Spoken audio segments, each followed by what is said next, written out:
Well, good morning, afternoon, good evening, everybody. We are back for another day of MWO Trial of Combat Season 2. I have with me today Mr. Bowser. How are you, mate? Hello, pretty good. That's good. Now, I am obviously just call me Ash. If you don't know who I am, you've been living under a rock, so that's your problem and not mine. Today, we are casting Division F. It is, what is it, Toddlers in a Mosh Pit versus SPNC, the Mechanized Regulators. I neglected to actually look at where they stand on the ladder, but we'll get to that later. How are you, Mr. Bowser? What's happening? Not much. I'm kind of excited to watch these guys because I don't know much about what they're gonna do. I know very little about these two teams and their players. So. Oh, God, I don't know much. But we'll find out. We will find out. Now I'm just putting the Bowser him. Where is it? I don't know. No idea what's happening. Well, these guys look like they might be ready for Forest Colony Classic already. So if they are, we might just... Oh, my game just crashed. Awesome. Oh, man. Fucking hell. Can you just let them know? And then I'm guessing you probably got lobby lead, so... No. When your game crashes, you usually don't get kicked. So you're going to be stuck in that lobby. So you relog. Oh, you have man. To remake it. Oh, no. Oh, man. Sorry about this one, guys. Yeah, one of those problems that happens with this lovely game.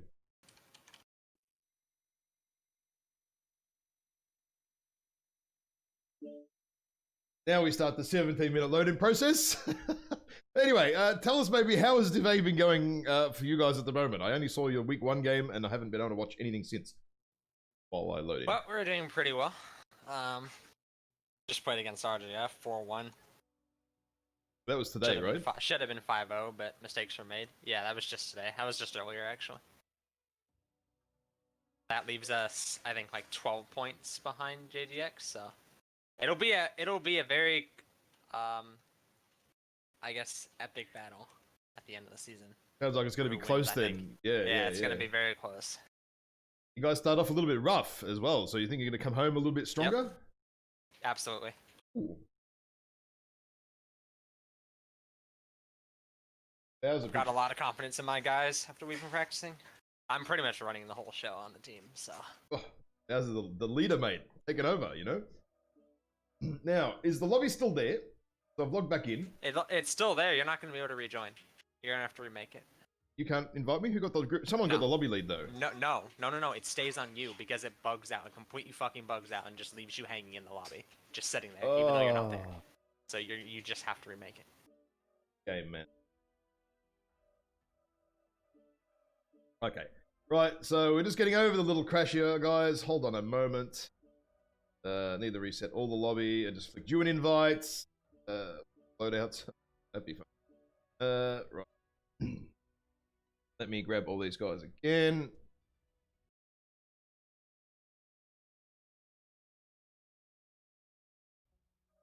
Go over there. Sorry about this chat. Minor technical difficulties. My client tends to crash once a day.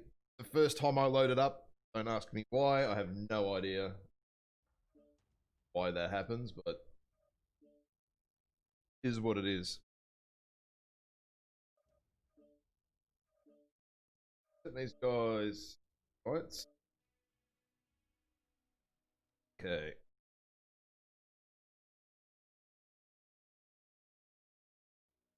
Okay.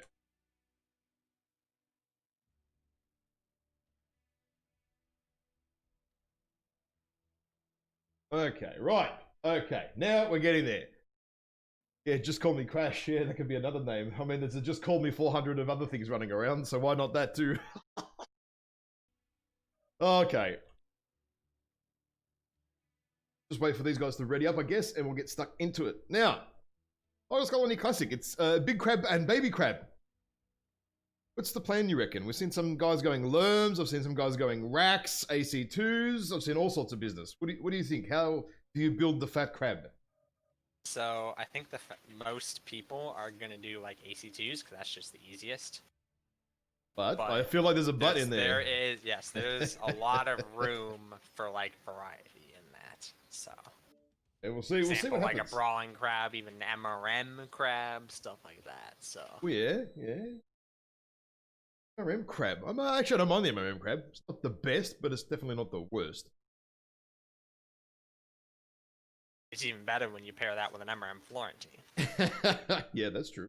Which is a mech many people don't have, and it's unfortunate because it's actually a very strong mech. Okay. Now we had heaps of issues last night with one guy crashing his client like flat out, like twice a game or something. Looking at their mechs, both 000, King Crab 000, both Crab 27B, so both quad med poles. So on the racks and rotaries on the blue team, already had a look at that one. And then on the red team, we have pulse. 2 Goss, MRM40, and medium weighters. Interesting. Oh, really? What is? Oh, yeah, 2 Gauss. And snub nose PPC. Yeah, on the crab, 5 medium pulse snub nose. That's actually not bad. That's pretty strong. So. It's going to be a lot hotter too, though, than the 6 medium pulse, right?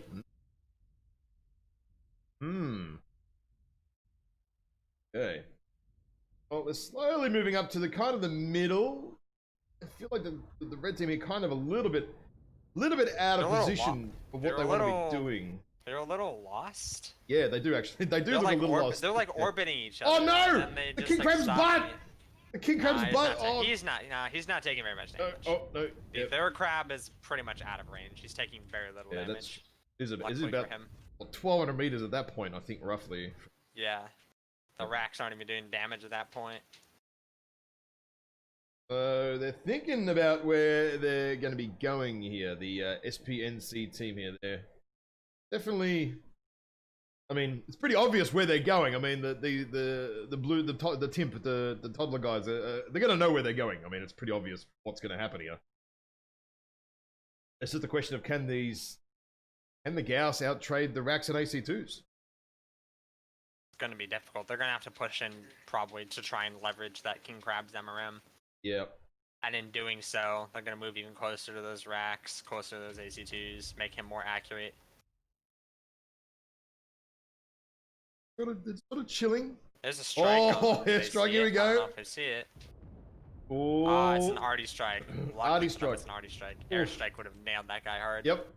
Airstrike would have absolutely nuked the crab. See, he peeks the corner, he just turns an ACs. He's not really sure what to do. They're really not sure what to do, and the indecisiveness might cost them. Oh, there's another airstrike out though on period over the back here, and misses all of him. Oh, everything, every pellet missed. It's pretty much just Myriad Digits and the King Crab just staring at the 2 dudes. Yeah. I feel like they're going to keep picking these corners here, taking these AC2 fire. They should just start moving in. Stop picking the corner. You're not going to win the trades at all, especially not in a crab with medium pulse. Just not going to happen. Oh, another strike. Is it? The airstrike? Tarlo's Namash Pit's crab is moving up, as you see. That's a good move, definitely. You can actually come up through almost through the water here and come around. I mean, it's a little bit of a long trip to go, but. All right, they're making a move. They're making this move, pushing out in the. Are they? No, he stopped. All right, they're going. They are going. They're pushing in the open. King Crab versus King Crab. Gauss Crab versus Rat Crab. Charles Moshpit's crab. He moved up. He moved out of position to fire. Yep. He moved up instead of backwards, so he can't shoot them as they move up. Oh no, this is critical. He doesn't have the shots he needs. This is not good. Yeah, Myriad could have done a lot of damage. Now he's getting good shots. They're crab, so Team 2's crab needs to stop trading. He's trading with them. He needs to stop and just get into cover. There, now he realizes, but he's taking so much damage. An airstrike, an arty strike on Myriad. The 2 regular crabs are just trading. The arty strike on Myriad missed him again. The pellet literally landed right behind him and didn't connect. That's some ridiculous luck. Oh no. The SPNC King Crab getting CT absolutely shredded here. Oh man, racks and AC2s very strong. Back out a bit, yeah. Very strong, very strong. Very strong, and that's that is the game. And Shadow Gamer now, they could just They can basically 2v1 him, come from one side, roll in from the other side, and I think Huntershock is going to pay a very dear price here. A little bit of a MechLab error here, I think, for the SPNC team. I don't know if I would even say MechLab as much as I would say indecisiveness. Yes, that's true. They weren't really sure what to do. For example, they could have easily pushed through tunnel and just really pushed through the rear side of the map. Oh, Shadow Gamer's CT on that in his little baby crab. It was actually open, so it wasn't... Could have maybe got a kill there, but yeah, not quite. And that one goes to Toddlers in a Mosh Pits. Run through the damage numbers there. Oh Jesus! I mean, it's pretty straightforward. Myriad literally just got to free farm their king crab. Unfortunately, he did some damage back, but 300 to 800, you really see just the direction of that fight. Oh my! 840 damage. That's a lot of spread damage too when you think about it. That is not a number. That's 840 damage is not a number that should happen. That is a 2v2. That is a lot. That is a lot of damage spewed out. Absolutely. Wow. Maybe there's a lot of damage. Lot of damage. How do I get my 1,000?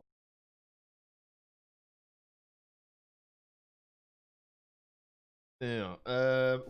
I'm listening to the stream and people are saying in chat too that it's pretty quiet. It's quiet again, really? Yeah, it's kind of quiet. Could it be?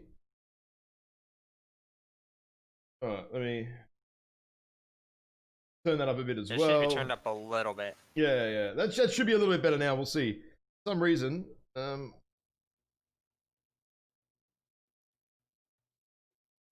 every time on I cast, it resets my settings every time. I have no idea why. Really starting to... Only does it on this OBS scene. The other ones are all perfectly fine. Had the same problem yesterday. Now, we just need to find out what side these Timp guys want to play on. And in the meantime, I need to get the map ready. It's week 3, so we're off to Caustic Valley. Now, I need to change it to daytime and...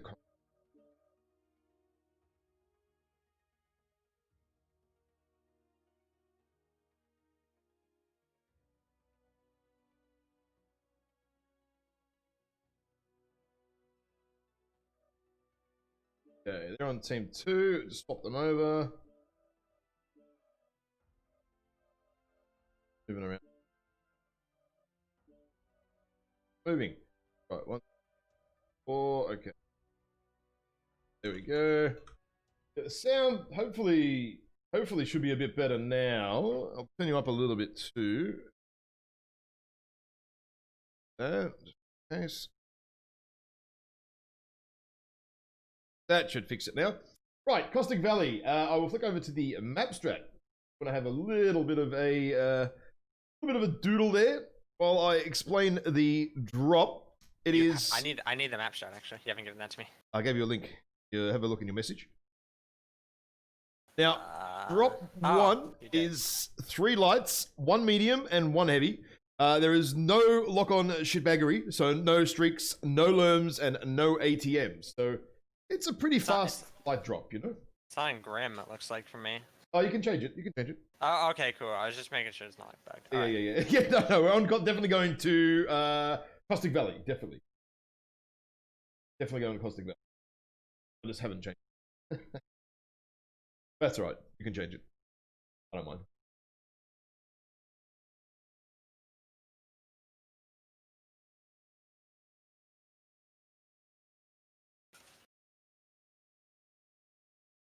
Also need to set a timer too. Not that these teams need to be too much worried about. Right. 5. Go.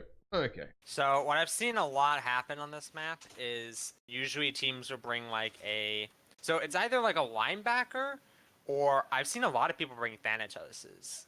That may not be indicative, but people do like the Thanatos because the dual heavy Gauss is supremely effective at picking apart lights if you can land your shots and even mediums.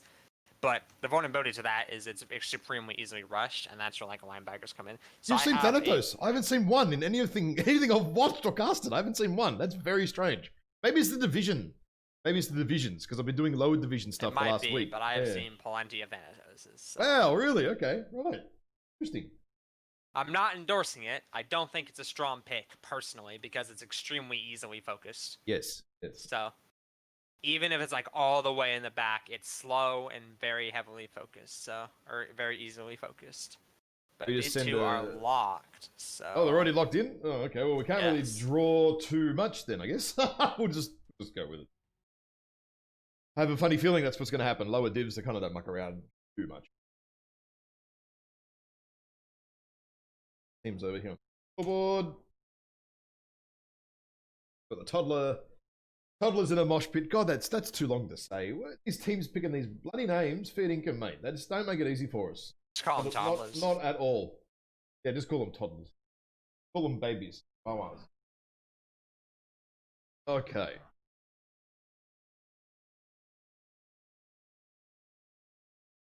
I'm on the red team side, so maybe you want to go through the blue team when they fly in, and then I'll have a look at it afterwards.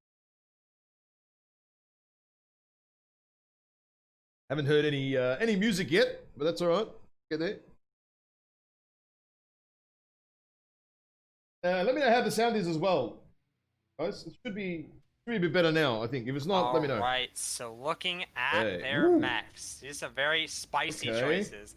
So most notably on the SMPPC or SPNC team, I'm sorry. SPNC, they have there a we go. Vapor Eagle A with 4 SRM2s with Artemis, LB20, and 2 small pulses. Interesting.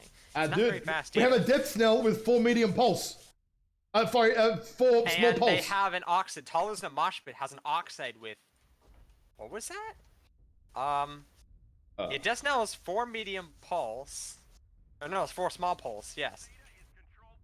So we have... cycle through the next fast enough. Commando with stealth armor with an SRM4 and an SRM6. They have an Onion, and they have an Oxide with 2 SRM4s and an SRM2 and nothing else. Interesting. Yes, I just saw They have that. a Fury. So SPPC has a Fury with like heavy machine guns, regular machine guns, ER mediums, and AMS. Yes.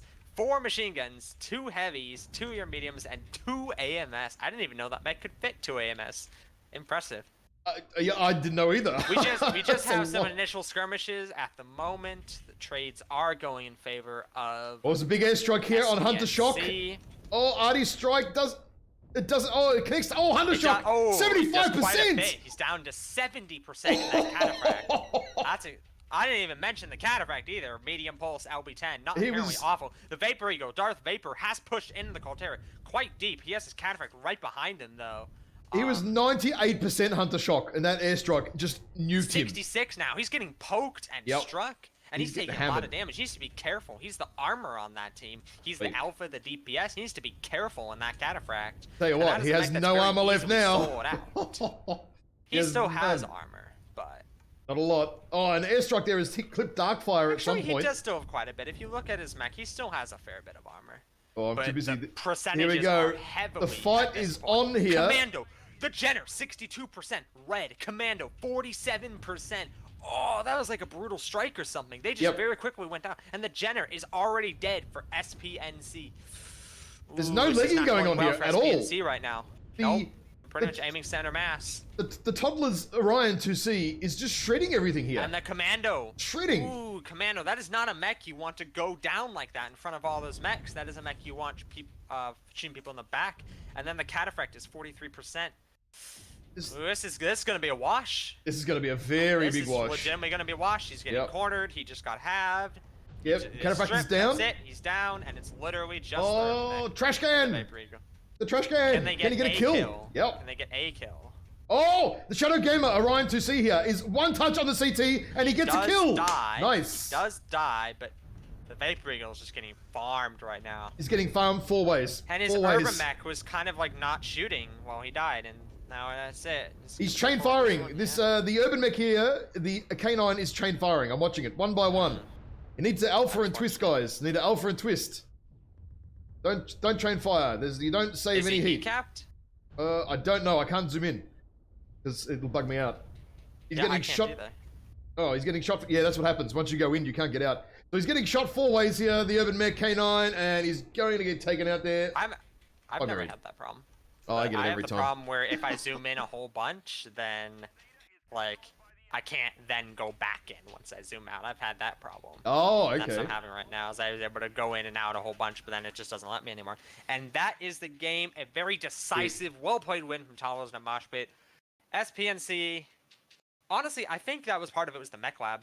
Yep. Like, the Gen 2C is a mech renowned for its awful hitboxes, lack of durability, and we clearly see that looking at his 86 damage. Commando, I'm not sure what their Commando was doing. I think he, like, landed himself in front of a bunch of their fire, like, a bunch of He got the dark fire. Which is the opposite of what you want to do. Like, you can tank in a Commando, but only to a limited extent, right? You can't tank, like, an entire enemy team. But what happened, though, right? He got airstruck. Darkfire, the Commando, got airstruck, I think. And he was at, like, 60%. In an instant, he was just done. Yeah, I saw him flash down to like 60-40%, like something like that. Like he got hit by a big airstrike. So Shadow Gamer there in the Orion 2C, I called that he was shredding because they just left him up.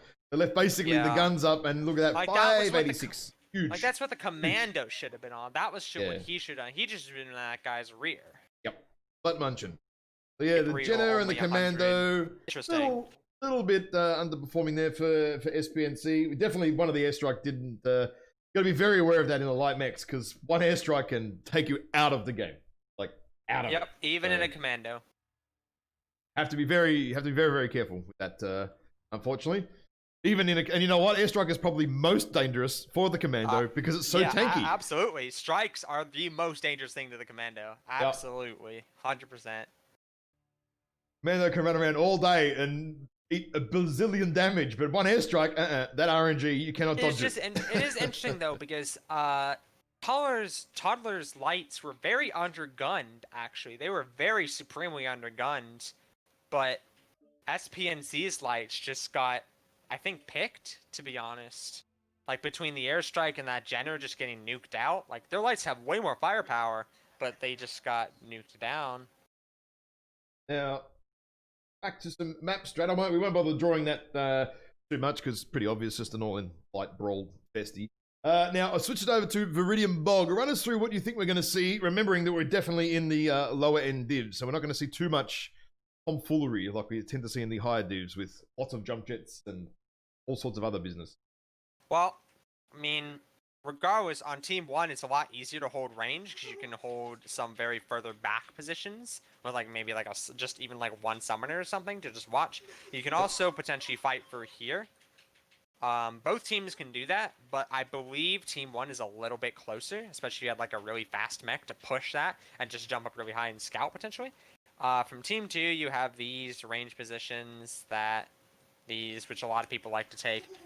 Those can be dangerous though, because you can get jump jet lights up there, and you can just kind of farm those dudes up there. The alternative though, because the interesting thing about Theta is it's mostly closed in, right? There's only two very narrow lanes, here and here. Yep. You can't fit many mechs that can look onto that. So theoretically, it's possible to take a whole Brawl Force, sit them on Theta, and just wait. I actually think that's the thing you could do. As long as you don't get struck to death, of course. Like, that's the thing you could do. Or you could have, like, a light and a heavy or something sitting on Theta and then two others above it. Stuff like that. So I think we're going to see, honestly, just a big rush for Theta. We might even see something here in the middle of the map. But generally, I've noticed teams don't like to go around to the middle of that map because that's not where the cap is, obviously. So I actually saw that earlier today, yesterday when I was casting sort of in this E6 region. It's kind of a bit of no man's land. You're not high ground, you're not low ground, and you can just get shot from all the high ground positions everywhere. Like, it's that little sort of area is and there's lots of rocks and shells around there too. You get stuck in all sorts of nasty shit. Yeah, the E6 seems to be, the low ground is not ideal. Do you think, I almost think that Team 2 has a slight advantage in this area here versus Team 1's here, because the gap is a lot bigger on the Team 2 side. Like, a lot bigger. You can funnel Team 1 in if you get there first. If they want to brawl, that is. I don't know. So, yes and no. The thing is, Team 1 is much more powerful range positions. Like I said, Yeah. They go to E5 faster, a little bit faster. Especially like if you spawn in Alpha, for example, that's the fastest because it's a straight shot. And taking like this area, like these platforms can see all the way across like that. Like they're supremely powerful range positions, and especially if you like try and push out through the little choke point from Team 2 onto Team 1, like push into that can be very powerful. So don't forget though, we are in Div F. We're not going to see ER large trading or ER you say that. Oh, I didn't say that. I see a rifleman already. No way, really? Rifleman. Oh, okay. I see a rifleman. All right, yep. I'll go through the blue team guys here because I'm on this side already. I'm on blue as well. Just gotta wait okay, for them Rothman 2C with Ultra 5s, medium pulse Wolfhound, SRM linebacker, what is it? LB10 MRM Orion P. That's the protector. Okay, protector hero, huh? And a I think that's a very strange choice because the Orion is particularly quirked for heavy Gauss specifically. So you'd expect to see like a heavy Gauss on it, and you don't see that. Interesting choice. So we've got a Mistlinks over the other side for the red team. EBJ hardcore laser bomb, hardcore like the large pulse ER mediums. The Thanatos here from Ghostwalker with ER large 1 MRMs and ER mediums. That's got to be insanely hot. We've got a Gauss Hammer as well, and a Commando rounding it out for the So team. you say that they're like, oh, it's Div F, it's this and that. I want to put these guys out. They bring stuff. Yeah. They bring stuff. They have some range. They actually do have some range here. Although SPNC notably has much more range than Toddlers in a Mosh Pit. Yes. And I'm not sure they're playing like it, because you see they're all moving up. Yep. They're moving up, like, very close. They actually should be further back, I think, at this point. Well, they've got SPNC have got the first blood here on the Theta Cap, and they've just been able to nudge it. That can definitely aid you. Oh, the EBJ a little bit close here from Nez with that full laser vomit in full SRM range of that linebacker. You definitely need to be a little bit more careful there. Yep. Gonna bring 600 meters worth of weapons. You need to use the 600 meters. AMS going crazy on this Mistlinks here. Oh, and Artie struck up the top there, just misses so they've moved up really close. SPNC has moved up really close with a heavy range deck, which may be a massive mistake from them. It could be. Toddlers realizes what their composition is, they could just push these guys, and I have a feeling it would be over very fast. That airstrike just missed everybody. It literally was right next to them. What is this airstrike RNG tonight? It is not hitting any of them. Oh, Myriad picks around the corner here into a face of 4 mechs and doesn't pay too much for it. That was pretty lucky, actually. There's an airstrike on Ghostwalker here at the back. I think he's about to eat so Davohax is being ganked by the Commando. Oh, no, he stopped. The Commando stopped. He could have easily pushed onto that Rifleman a bit more. He's too passive. He pulled back. Trying to get into a good position here. It's really hard. Right now are actually in favor of SPNC. Yep.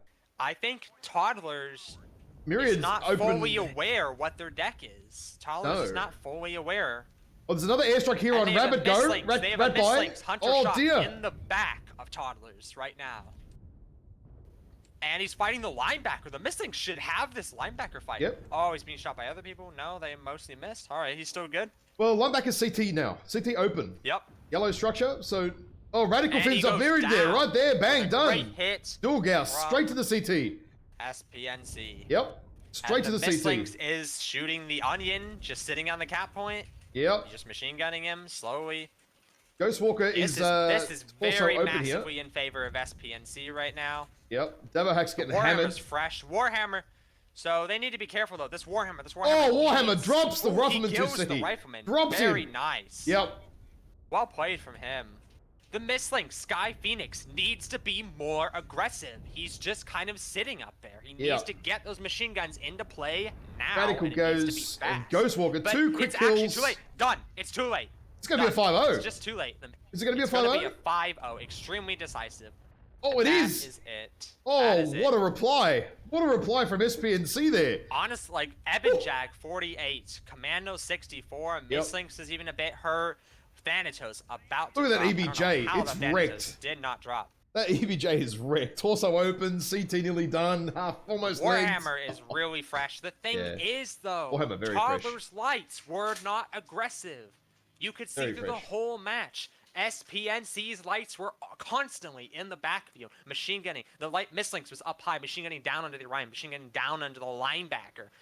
Even the commando tried making a bit of an aggressive play here and there. The Wolfhound was just sitting with his team, and as was the mislinks. And we see that 100 damage on that mislinks, unfortunately. The Wolfhound did do some strong work, but honestly, it just looks like Toddler's Heavies got outclassed. Like, they kind of brought like a hybrid, right? They brought the Rifleman, which is mid-close-ish range DACA. They brought the Onion, which is kind of, again, mid-close-ish range. And then the linebacker, so it's kind of not a great synergy. I think there was actually a lot better synergy among SPNC's heavies, and I think that showed, to be honest. That may be why they were afraid to push.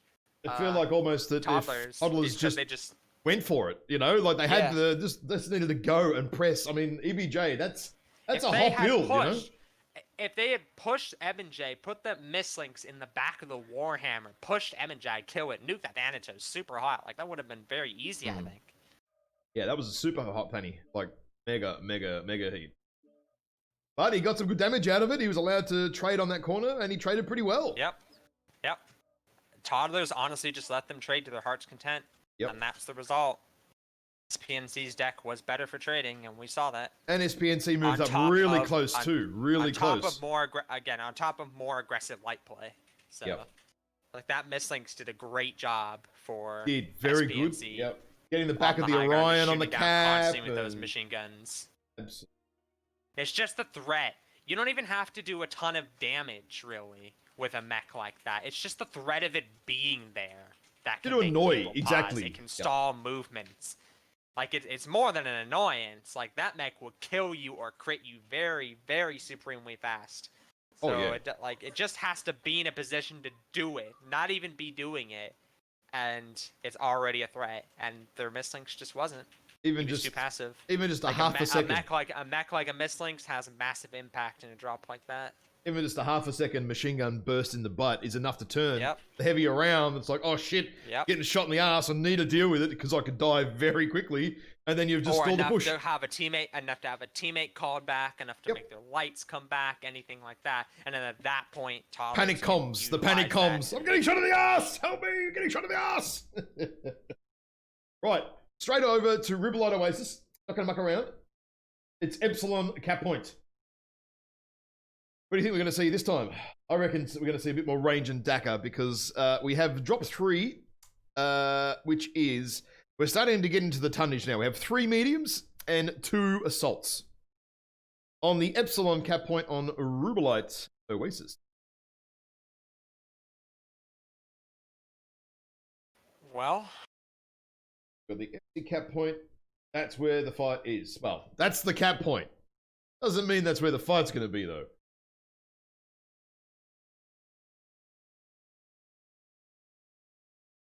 I have seen the red team sort of so far use sort of this area here. Red teams, blue teams have sort of used some of this as well. Usually with sort of a light mech sort of one of the mediums. I think it is either side to try and get control of the cap, but sometimes you can't. It can be very difficult because an ER larger from Team 1 can have really dominant control of F4, F5, and just shoot all the way across onto there.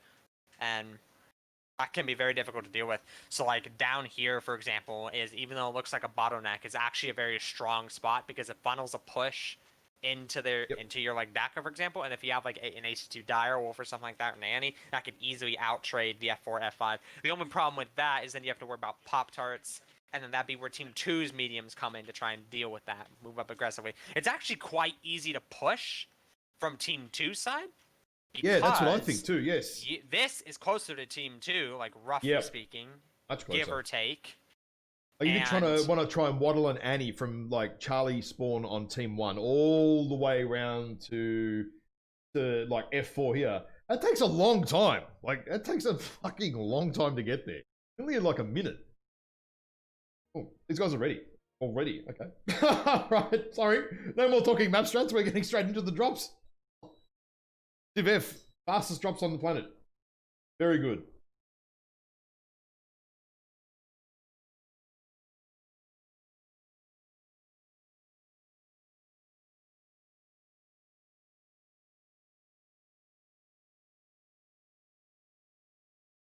Okay.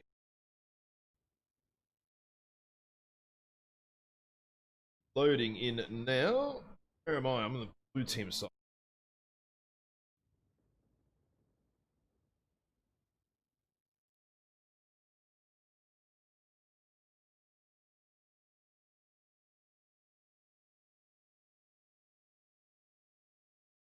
Right. Now, the guys are just starting to load in. SPNC over here with a Bushwhacker, Nova, Vapor Eagle, Direwolf, and a Executioner. Executioner, interesting. And on Toddler's side, we have a Cicada 3M, Vapor Eagle 1, Direwolf, Bushwhacker X2, Annihilator 2A. So, Executioner here is at these builds. So the Nova large, is AC2. Nova's triple AMS, and 6 worms. medium, and a bunch of micros. Annihilator's 6 AC5s. Very powerful. Bushwhacker is Rax. Vapor Eagle is LB23 mediums, 2 from 6s. Interesting. And Cicada is 4 mediums, LB10 with ECM. Very fast on that. And Darth Vapor in that Vapor Eagle has ATMs. So they brought ATMs and they brought the counter to ATMs. Interesting. The ATMs could actually be strong on this map. And they have that Ace-2 Direwolf. Executioner. Yep. Worms. Look at the... And ER large and UAC2. Yep, I saw that. You say plural. You said plural on the Lerms, the ER large. That's not plural. Oh, sorry, no, it's only one. One Lerm Whoops, 20, my bad. 1 ER large, and 1 UAC2. That is a very interesting build. I feel like it's undergunned. Though, for Shadow Gamer on Toddlers has 5 UAC 5 and 4 mediums, so more mid-range. The Bushwhacker, very powerful. MRM 40, MRM 30, possibly XL with those big side torso pods. It might be a weakness. Should see how this plays. It's going to be very interesting. We have... That Executioner may have very limited impact on this game, to be honest, and that... I almost have to think they might have already lost it in the mech lab with that Executioner. Toddlers have been able to cap this. The SPNC team have got ER larges, but been unable to land enough shots to deny that cap point. And the Executioner is running up. The Executioner, a long-range Executioner with an ER large, an LRM 20 Artemis, and a UAC 2 is running up. Yeah. Okay. Iron Ninja. So there's 3 mechs here from Toddlers. Basically denying this cap return here. Oh, there's an airstrike on the cap. What is? There's a strike. What is it going to do? Is it an arty strike? That is. Oh. It is an arty strike, and the Nova. It misses everyone. Are you serious? What is going on with the airstrikes tonight? It didn't hit anybody. Okay, that's weird. So the assaults for SPNC are moving up here on the left. The Toddlers assaults are starting to move up on the right-hand side of your screen in the far distance, viewers, as you can see. But what's going to be the problem here is the Vapor Eagle might rock up and start getting shot in the arse here from Myriad or Shadow Gamer. I don't think this SPNC team realizes that there's 2 mechs up high here for Toddlers, and there's going to be a little bit of crossfire going on here very soon. This could be very, very bad for SPNC very, very quickly. Okay, so the Direwolf and the Annihilator are now moving up. Toddlers here are starting to regroup and basically form a bit of a death ball here. So the Direwolf is trading 2v1 at this point. Yep. Okay, not anymore. Yeah, he stopped very quickly. That was good, actually. Good move from Nez there to realize that he was definitely not in a position to keep trading that one. Definitely did not want to be doing that. But the assaults here from Toddlers are starting to move up. They're all bunched. Toddlers, I feel like Toddlers are preparing here for a movement. Yeah, they're definitely preparing. SPNC is very clustered together. Yep. So here come the Toddlers. The Toddlers are waddling in. They're slowly learning to walk here in the Annihilator, taking a while. But the Direwolf, oh no, the SPNC mechs are trading 1 by 1 into a firing line of 3 mechs. Exactly right. Oh dear. Exactly right. This is very bad. They're gonna quickly. Yep, Direwolf already open. Lose this. Direwolf open there. Yep, you can't trade into a line of 3 mechs. That's never gonna end well. So here come toddlers. They're formed up. They're grouped up. And with this executioner, it just doesn't do the damage. It's just not doing any damage. You like, see, you're literally like down a mech with that. Oh, Ghostwalker peeks into a 5 mech firing line and gets deleted. The executioner's going for flank. Oh dear. But what are you gonna flank with a single WK2, a single ear large, and an LRM-20 Artemis? The answer is not much. Not much. And they're just getting collapsed. That's it. Undershock here. It's gonna be a shutout. Stuck in a corner. And he's like minimum range of the LRMs. It's gonna be a shutout. Their Vapor Eagle as well. This Vapor Eagle, Darth Vapor, way too far back with those ATMs. You are out of optimal range, sir. Optimal range is 300 meters and under. You are at like 600. That's ATMs, bueno. 300 meters. You play an ATM mech, it has to be close. Yeah. It has to be close to leverage that damage output, or there's no point in even taking it. And that is going to be a 5-0 shutout in favor of Toddlers and Toddlers with a 5-0 reply to the 5-0 reply of SPNC last game. Right. Some heavy turnarounds. Yeah, very, very big turnarounds here tonight. But really, SPNC entered that match down a mech. Unfortunately, an Executioner with a WK2 and ear large and LRM-20 Artemis is not good. There's no universe that build would ever be good, unfortunately. It doesn't do anything over any other build. It's just a bracket, but it doesn't do any damage at long range, medium range, short range. Like, it does nothing, and that's your assault slot. You put your assault into that. It's one thing if you put like a Vapor Eagle or something, it's a little less, but you put your assault slot into that mech, and I have a feeling that is going to be reflected on the game store. I just have this feeling he probably did not do very much, because you can't do very much with a build like that. Your alpha's low, your DPS is low, like everything about that build is low, unfortunately. Entering a match with a mech like that is literally entering a match with a mech down. It's unfortunately how it is. Yeah, any other assault would have just about been almost a better choice there. You know, you've got Mad Cats, Blood Asps, you've got Annihilators, Direwolves. Oh, I mean, they've got a Direwolf, so I can't bring another one. What else? I mean, you know what? The Executioner with ER Peeps would have been a better choice. If you want to stick with the Executioner. I'm afraid even stock Executioners would have been better than that. So they're just running around the cap points here. It is unfortunate. That build is just not good. It really doesn't do anything well. There's nothing that a build like that does well, unfortunately. So there's a 5-0 there to Toddlers. A crazy flip-flop game. Well, it's a game I say scoring.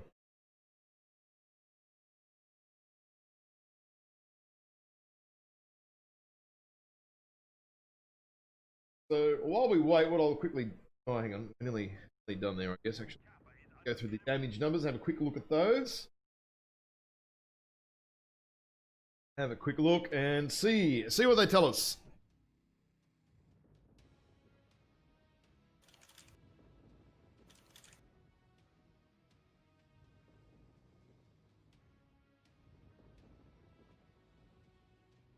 And looking at, I mean, we really see it. The Nova just getting singled out. Really didn't get to do very much.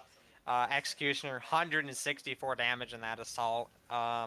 Really unfortunate, but you can't do much better in a build like that. The Direwolf, 320. Vapor Eagle with those ATMs, 286. Really just their mechs were, like, with the Vapor Eagle that far back is not putting any pressure on any mech onto Toddler's team. And the damage is clearly reflectant of that. The Direwolf gets singled out very hard because he's basically down a teammate, right? It's not even just about the Dire's performance in this instance, right? You have that extra assault, you need to use it. You need to play together with your assaults, not just have some like Executioner that doesn't do anything, unfortunately. And so the Direwolf's kind of just fighting 2 versus 1, and that's the result of it. It's very telling when the Bushwhacker with MRMs did by far the best on that team. The Nova's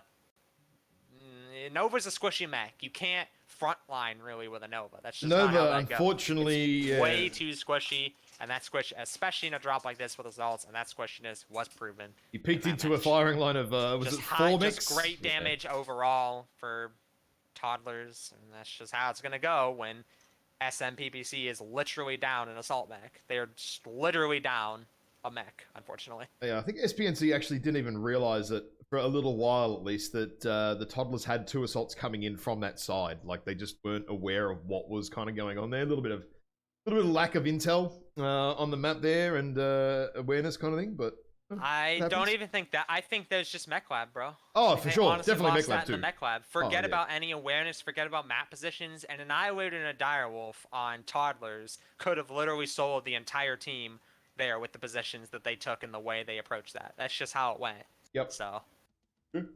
And part of that was, again, mech lab, though part of that was also positioning. Again, that Vapor Eagle being way too far back to utilize his ATMs properly, for example. Maybe SPNC just brought the executioner there to trigger you, says Toaster. Yeah. Maybe. If he did, if that was their plan, it definitely worked. Right, now we're off to Solaris City. Now, this is always a fun one to play out. Do some map doodling here. We're off to Epsilon Cap Point. I went through it yesterday for those watching about sort of some of the high ground options, and one of the teams actually got stuck in the buildings, and their Annihilator just didn't have the range. That can happen if you don't know the map very well. It's very easy for assaults and stuff to just get stuck in buildings, struck down.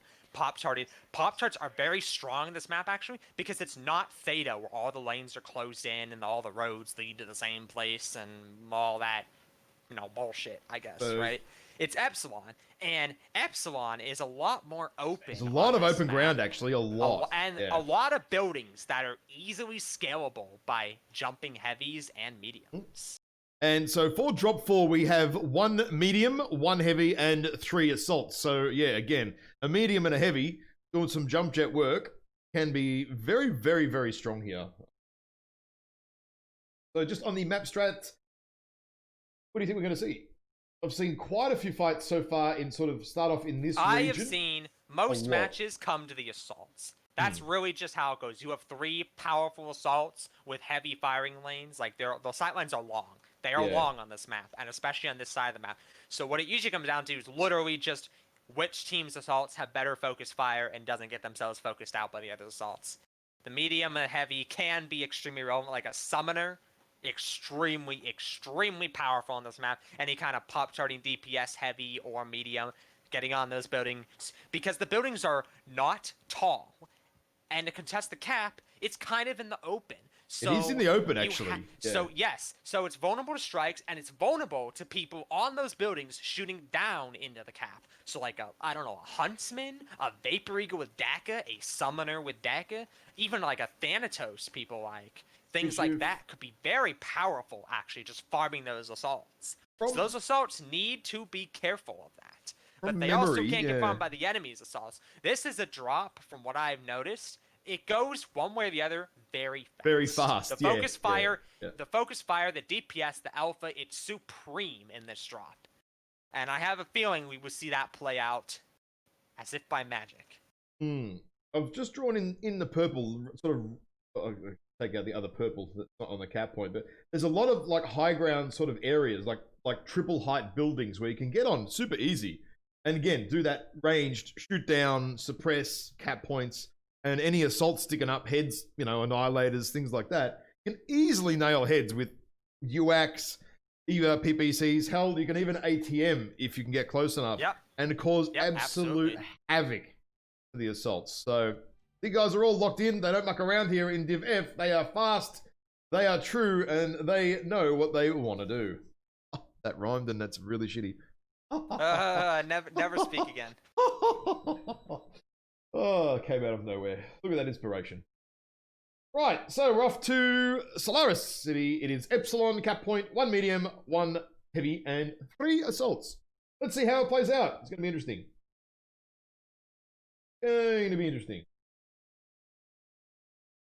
My game loads in. It's taking a long time, actually.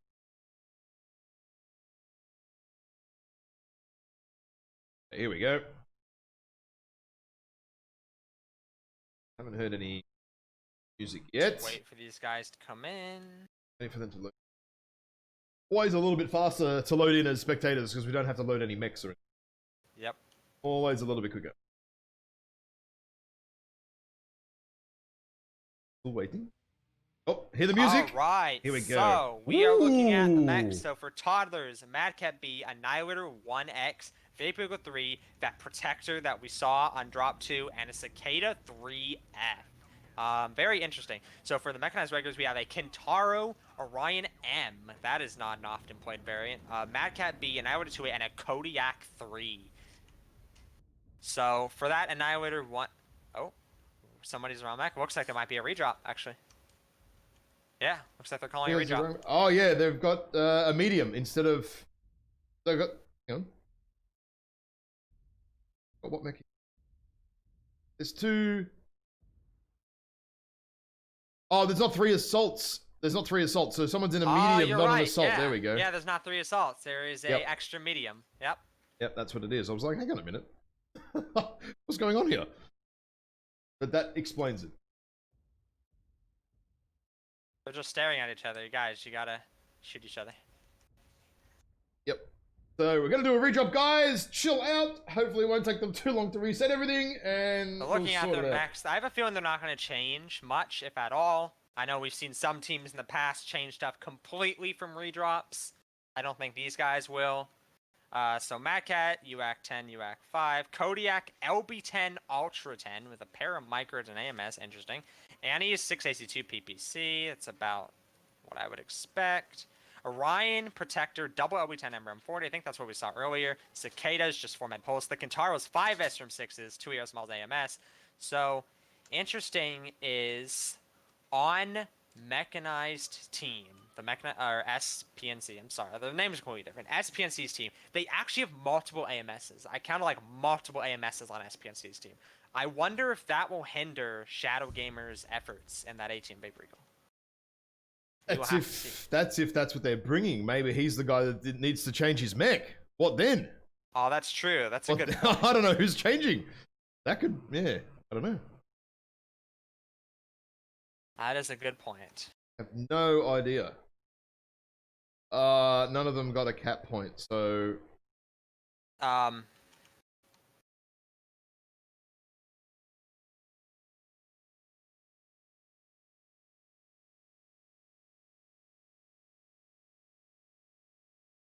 The mechs are going to be locked now, aren't they, from memory? Because it's going to take 7 minutes. Wait, are they all dead?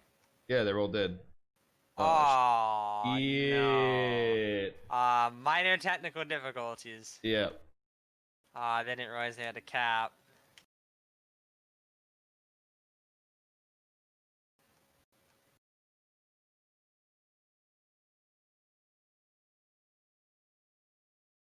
So this is gonna take 7 minutes. 7 minutes. Oh, jeez. I don't have 7 minutes of stuff to talk about. No, I'm actually gonna take a very, very quick bio break. I'll put the stream on pause. Guys, we'll be back. We have to just wait for the timers here. We have to wait. Yeah, we'll be back in like 3 or 4 minutes. It's gonna take a very quick break. There's just not much we can do about this one. Yeah, I could go use a break. Yeah, we'll be back in a few minutes, guys.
Okay, guys, we're back. We've got a minute to go, so hopefully it won't take too long to load out, load back in, and do it again.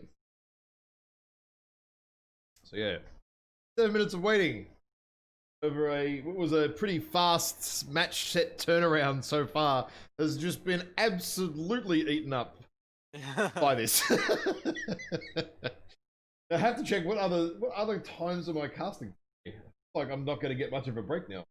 What do I have? Crossfire and 228 WB. What is that? Wobbly bellies? I don't know.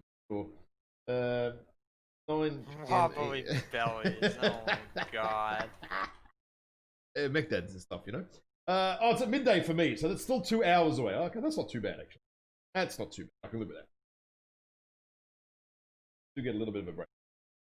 15 seconds. And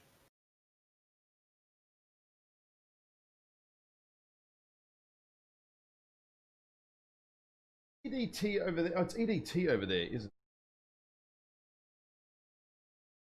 It's 11 a.m. my time. Okay, so it's in an hour. Right. Okay. Wow, literally, I have another cast in an hour. Yeah. Alright, well, that's done and dusted. Out of this one and get back into the next one. Quick as we can. Yeah.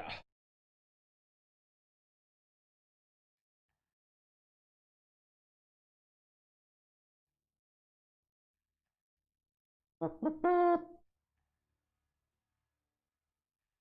wonder if these guys are going to change mechs or not. Interesting. Well, one of them has to, I guess, actually. So there's definitely going to be one different. Don't know if that means we're going to have 2 guys that are going to be different. Or maybe 3. Find out. Find out soon enough. So, guys, don't go anywhere today. We do have more casts coming up with myself, and I'm pretty certain Belle's sticking around for them as well. We have Division B coming up in a little under an hour. Hopefully these guys can start a little bit quicker. And that is Clan Crossfire and 228 for Division B. So in about 50 minutes, we'll be doing that. I'm going to take a break in between though, guys, to get some food.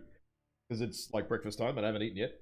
And then after that cast, directly after, like back-to-back, not stopping, it'll be Aces Wild versus VCoB in Division D. So two really good match sets coming up as well. So make sure you do stick around.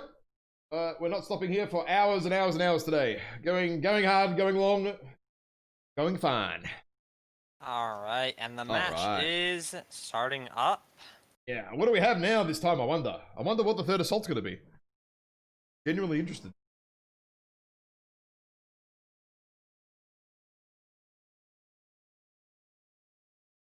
Let's have a look. Wait. Haven't loaded in yet. Still waiting.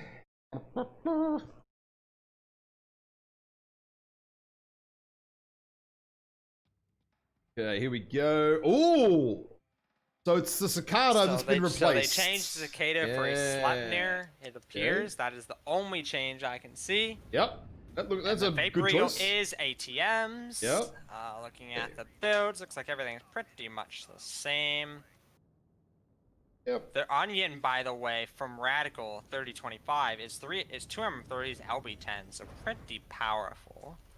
Oh, lots of LBs here for toddlers. Yeah, lots of LBs on toddlers team. All the LBs, apart from the medkit. Oh, let's see if we can leverage, or if they can leverage that. That does mean, however, that they will lose trading at mid-range. They'll lose pretty bad. Oh, look at the Kodiak. Ultra and LBs. Ultra 10s and LB10. Yep. Okay. Yep, I mentioned him a bit earlier. Oh, sorry, I'm just looking at the mech builds now. I was looking at the blue teams while you were talking there. Oh, hang on, the Kintaro here, Artemis. No Artemis on the SRMs. Yep, just equipping 5 SRM6s. Oh, I'd kind of prefer the Artemis if it was me. Take off the small lasers and the AMS. Just don't worry about it, you know? But, fair enough.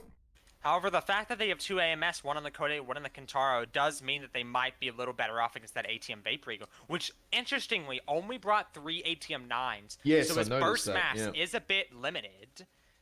It should be at so with least... that double AMS, they might actually be able to do something. If they at least 2 ATM 12s, at least. Yeah. I see that Vapor Eagle is pushing up, the Mad Cat's pushing up. Oh, Toddlers is just yellowing in. He's yellowing in the cap. What? Popped the UAV, but he just took 30%. 4%, and his arm is open. That was very dangerous in that Vapor. And that is half dead Vapor Eagle from that. Is pushing fast and heavy onto that cap point. But the problem is SPNC's Annihilator right at the back there. He's not moving. He's Hunter Shock at the back corner of the map, mate. Have a look at that. He can't do anything there. He's quite literally totally out of position. Toddlers in a mosh pit could actually capitalize on this Annihilator being all the way at the back here, not really able to do much. I'm not so sure, because if SPNC were just able to fall back into that Annie's guns, then they pushed up, because they have the cap. SPNC is the cap, so they can leave that, fall back, and go into the Annie's guns. That does not look like that is what they are doing, though. Mad Cat down 74%, Vapor Eagle 59%, pretty fresh still, but still that's a lot of percent to be lost. Mad Cat is getting more hurt, 70-69. So the Vapor Eagle is kind of farming a little bit. The Kodiak and the Kentaro are, I mean, percents are kind of down versus SPPC, but nobody's really that bad there. Even that Vapor Eagle, 56%, very tanky mech. Arms tend to take a lot of damage, so he still has fresh quite a by bit of comparison, health left. really. Yeah, Kentaro's. I mean, it's a lot of spread damage everywhere. It's basically LB scattergun. Right, so they've lost a lot of percent, but it's nothing critical at the moment. Definitely, nothing to worry about.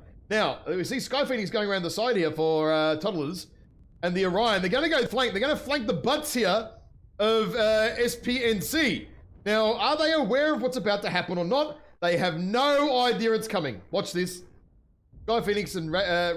That Vapor Eagle. That Vapor Eagle. And then range that Kentaro. He's going to get picked if this Kentaro pushes him. He's pushing the assault fight is on here. This Vapor Eagle is down. SPNC are getting flanked from 2 angles here. They have no idea. The Kentaro's being shot by 2 of TM Toddler's mechs, and the Kentaro's taking a bunch of damage, 61%. He's about to die. There's 2 separate fights going on. 19%. But the Mad Cat push up, and the Vapor Eagle does go down. So the Kodiak goes down. Kodiak over the back here, yeah. Now Radical here as well is actually legged in the Orion 2C, so the Toddlers legged him. Look at the flank that Toddlers has going on right now. Wow. They took out the Kodiak and legged the Orion. This Orion is going to die fast. But the Mad Cat goes down for Toddlers. Toddlers is down right now despite this flank. They're down by quite a bit. They are down a bit. A little less now that Orion has finally died. Now Myriad is in a little bit of trouble. Yeah, Myriad is in a lot of trouble, actually. But Toddlers are moving up on the other side now. And meanwhile, the AC2 Annihilator still at 86%, still in the back. At this point, he needs to move up. He should be on the ramps. To have moved up or close to them. He needs to be moved way up at this point. Oh, dear. However, he is farming Myriad. He did just farm Myriad, and I think he halved Myriad. Yep, halved him, I think. Or maybe the Kentaro got him, not sure. It's literally just him. But it's literally just him. It's him versus 3. Yeah. And the Annihilator Myriad is hurt. Sleipnir is hurt. Orion is hurt. They're all hurt. Annie's fresh. What they need to do... Annie leverages health advantage. Annie could pick them off, right? But Toddlers don't need to move. They don't need to move. Exactly. Yeah. Toddlers doesn't need to move anymore because they have the cap. So... They need to... And the caps are actually at 100 tickets already for SPNC here. So... They... Oh... But he is moving 100 up. caps isn't enough, actually. He is moving up. So he could take them all out. It is absolutely possible. Because the Onion's got no weapons. He's only got 1 MRM left. He got nothing. The Onion's got nothing. Sleipnir's basically lost half his weapons as well. Oh, the Annie peeks him and dies. And he should not have rounded that corner. He should not have rounded that corner. I think the Annie's going to clean up here. I think it is. Too damaged. And they're not like flanking. See, this Orion's pushing, but the Sleipnir's like still kind of hiding. And this whole game, like that whole strategy is not going to work. If you're going to Orion getting shot in the anus. Orion game is back, and see he's gone. Still he's hiding. Gone. Like, and that's going to be game. That is game. There's no way they're going to lose this now. The Annihilator, who appeared to be doing nothing, actually clinched the game out. Clutches the game in the end. That was a strong angle he was holding with that Annihilator. I will say that much. If nothing else, it was a very strong angle he was holding. I feel like if he But just walked up a little bit more... it would have been much cleaner if SPNC had just fallen back. Yep. All they had to do was fall back a little bit into the Annie's gun lines, and it would have been a much cleaner match. You could have even walked the Annie slightly, see the train lines, just up a little bit. Regardless, though, Toddlers still had a chance of killing that Annie, right? But they need to distract and do it all at once. They need to collapse them all at once. Like, you see the Onion just pushing out in the open, getting farmed. Sleipner's still peeking a corner, then the Annihilator just solo peeks and just dies. Like, that's... If you're going to do something like that, if you're going to pull it back, it has to be everyone together all at once. You have no chance. Yeah, it's three-way, guys, YOLO, and pray. Well played to SPNC. I have a feeling we're going to see some big damage numbers out of that Annihilator. Oh, yeah. Let's see what's up. Ooh, and Jesus. That is right. 977 damage that Annihilator. So it looks like he wasn't doing a whole lot. But I will tell you one thing. He didn't get all that damage at the end of the game. He did not get all that damage at the end. So he was actually doing something in the back there. Just, it would have been a little more something if SPNC had played around him a little bit more. Like you said, it would have been a lot cleaner. Phoenix, just a lot cleaner. 835, that Sleipner, farming a lot. Annihilator, myriad digits, 600, not bad. 600 on that Orion, quite impressively, actually. Well, those two were the guys that did the and the Vapor Eagle, unfortunately. The Vapor Eagle did not leverage his Pop-Tarting. Like, if he had leveraged that Pop-Tarting, that would have also been an easy game. A much easier game. I think it's for the toddlers. Toddlers, yeah. The issue there was the Vapor Eagle was that he lost 35% at the start of the game. That wasn't the issue. I'll tell you the issue. The issue was he wasn't using any of the buildings. He wasn't using any of the buildings, and he was never pushed up very close. He was afraid to push up, and he wasn't jumping on the buildings. Like, when you're playing a mech like that on this map, you have to either be jumping a whole lot, or you have to be using the buildings. Preferably using those buildings, right? Because then that would have kept him safe from the Kentaro, for example. All the jump jets all day. Up, down, up, down, up, down. Constant. What are we doing? Who am I talking?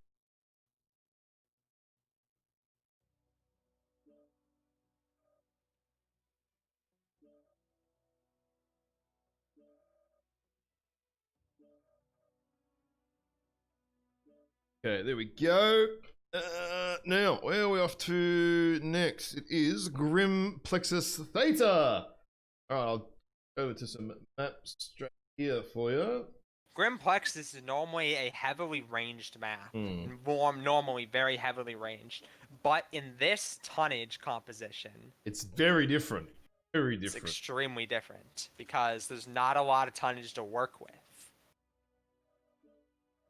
Yeah, I've seen a few drops with a couple of Rothman 2Cs with AC2s and range and stuff, but with 250 tons, and this is the thing, guys. Actually, what I'll do quickly is flick to the rules, just so everyone at home can see what we mean here.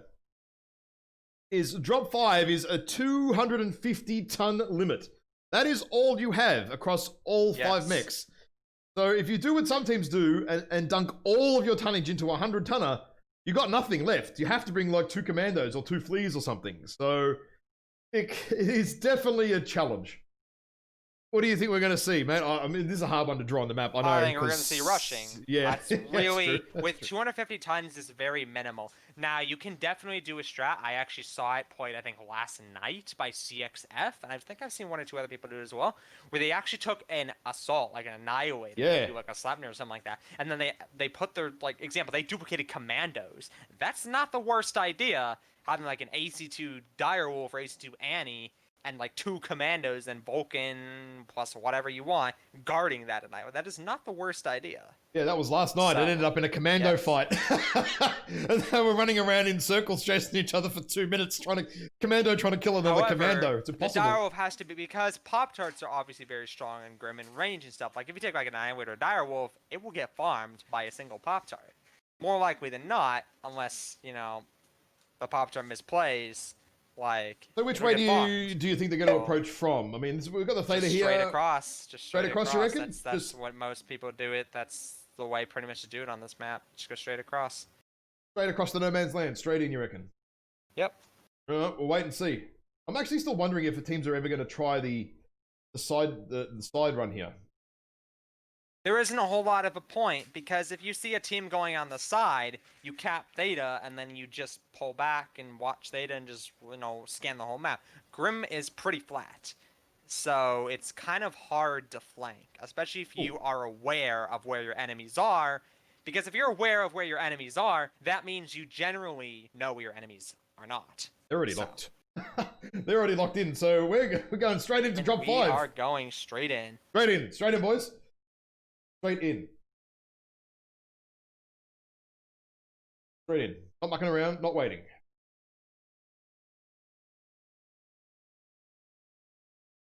Okay.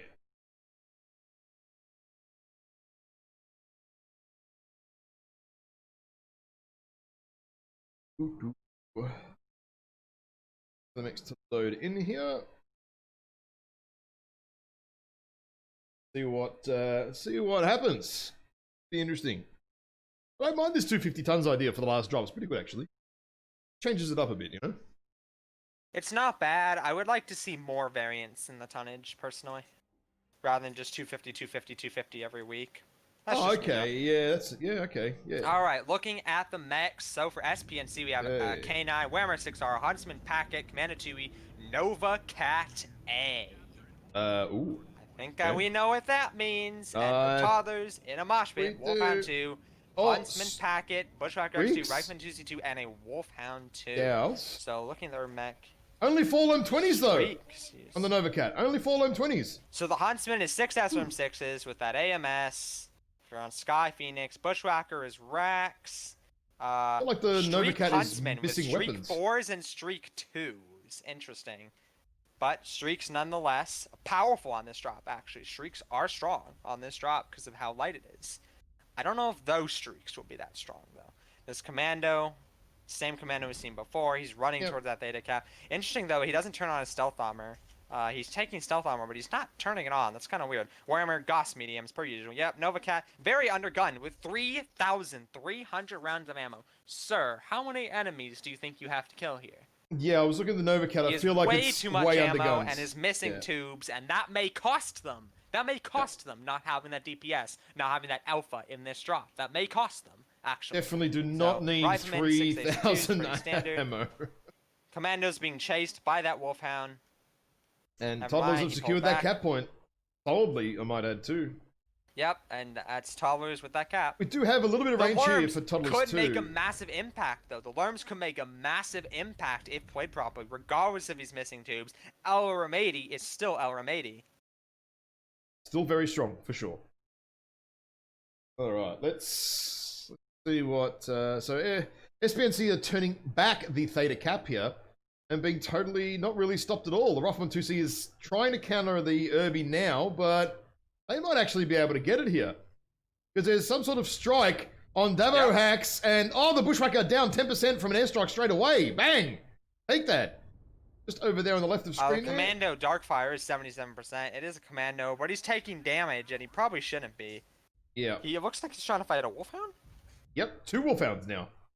However, they have that Streak Huntsman, so if that Streak Huntsman can get over there, looks like he's getting over there.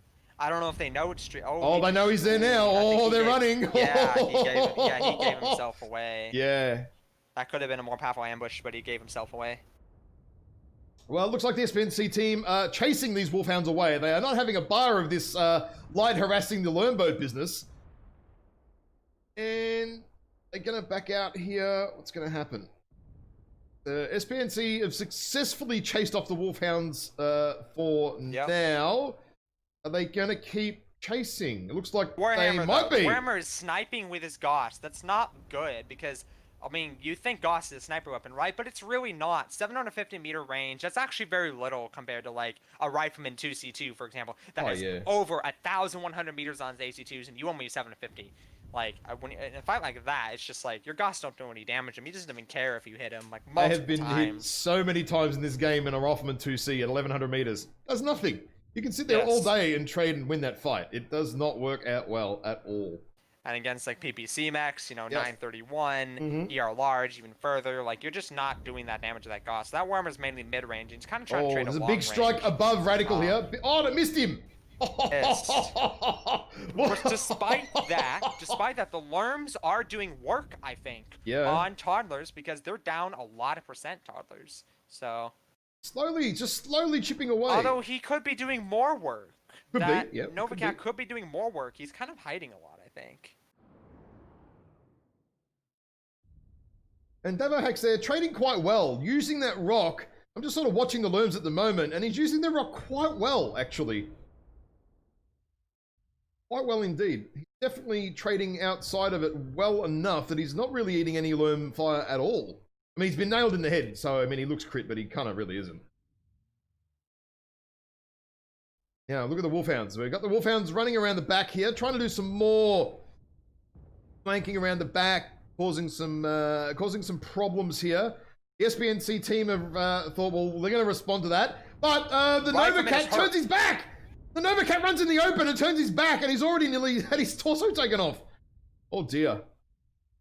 However, I mean, despite that, like, this look is at the percentage for toddlers. The health is going down. The Wolfhound, 42%. Oh, wow. He got hit by those streaks very hard. And he's dead. He's nearly dead. He's being chased with Lerms and streaks. And the Commando, he's going to go down very fast. Yep, very he's fast. CT open. He's going to be down right here. There he is right now. Come in.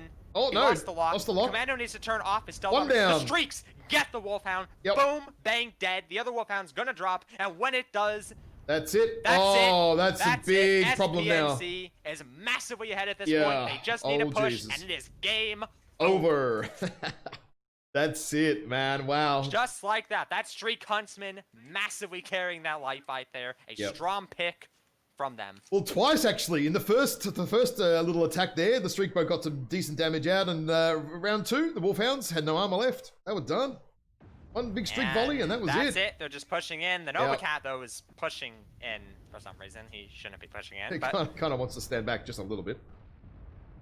And yeah, this is... I mean, toddlers here need to try and get a kill, but... Novacat needs to be shooting the rifleman right now. It's just, you know what? There's no percentages here. I don't even think toddlers can get a kill out of this right now. Novacat just gave his back out, lost back shot out again. He just gave his back out. That's the second time that's happened this game. Regardless, it's going to be a 5-0 if the Novacat turns around. Yep. Yeah, he turned around. There we go. He turns around. Right. And that is going to be the 5-0. They just need to collapse on him. What a turnaround. 5-0's all on the board tonight. Crazy. I've honestly never seen Div F snowball this hard. Normally the fights are a lot closer. Normally. But so many 5-0s tonight. And the Bushwhacker's going to go down. Yeah. Go down there, getting shot in the ass with the streaks there. Putting a little bit of damage. As streaks tend to do, but there we go. And it is all over Red Rover. That is it. Very well played from SPNC. Yeah, very well played. Done. Good deck design, good thought there. Honestly, interesting choice. I'm not even like really sure about that. It was just... Well, let's look at the damage. Well, I mean, more so the Streak Huntsman to counter the lights. The Streak Huntsman carried extremely hard. The Novacat didn't really get a whole lot of work, but looking at the damages, very low damage. The highest damage was 250 for the Rifleman. Did they eat a lot of strikes? I think they ate a lot of strikes. Must have been airstrikes, man. Ate a lot of strikes because they weren't being traded on very heavily. The Lerms were hitting the hill. I seen that. Must have been they took a lot of strike damage because I know the Rifleman was hugging that hill part very well. Yeah. And you know, you take 3-4 strikes in any mech. Thanos snap, 50% of your health goes away. Yeah, so that Rifleman was doing a good job with the hills. The lights were trying to flank. I don't know why, when they could have easily had cap control there, and they just kind of flanked, and they got killed by the Streak Huntsman. The Streak Huntsman carried the day, honestly. Oh yeah, absolutely. For SPNC, that Streak Huntsman was very powerful. Yep, very, very strong. Good choice. Good choice there against. That's a strong choice. Lights. Yep, absolutely. Especially in this drop, where if you maybe take some of the even more streaks, like, I don't know, maybe even IS streaks, which don't have the cooldown issues that Clan one, the DPS issues, you could even be powerful against, like, all the mediums and stuff, because Vulcans, Phoenix Hawks, stuff like that are all very popular. Commandos and streaks, well, they check all the boxes for killing them. So, absolutely they do. A streak bodyguard could be very, very powerful. Now, I've just jumped over. Well played, SPNC. That is 3-2, or is that 4-1? So I'm just going to the scoreboard here. SPNC take out the day here with 31 points to Toddlers with 26 points. So just getting over the line there. There was. Wait, so Toddlers wins? They still win after Toddlers, no. So SPNC win 31-26, but because of the 5-0, so Toddlers won the 2v2, won the second drop, the third and fourth drops, but they won 3 drops and lost 3 drops. So really quickly, Ghost Walker's asking for interviews. Do we do it? Interviews? They want interviews? I don't have time. When's the next cast? In 30 minutes, and I gotta eat. So I haven't had breakfast yet. I'm not gonna last 3 hours if I don't eat. So all right. Sounds good. That rounds out the drop there. Well done to SPNC, taking the win there over Toddlers in a mosh pit there, 31-26. I will be back in about 20 minutes or so. Hopefully the Crossfire team and ToC2 can start a little bit early, and we will get started. Are you joining me again? Yes. All right, Bowser, we will be back in 20 minutes. I'm just going to we'll be back. Mute the stream here, guys. I'll just keep it live, so stick around, leave the audio on, and yeah, we'll be back in about 20-25 minutes. Back soon, guys.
Alrighty, guys, welcome back. We have the next cast coming up, and it is CXF versus 228 Whack Batch Division. Whack Batch. What an interesting name. Yeah, I know, right? Whack Batch, as in like they're whack, or they whack off. I don't know.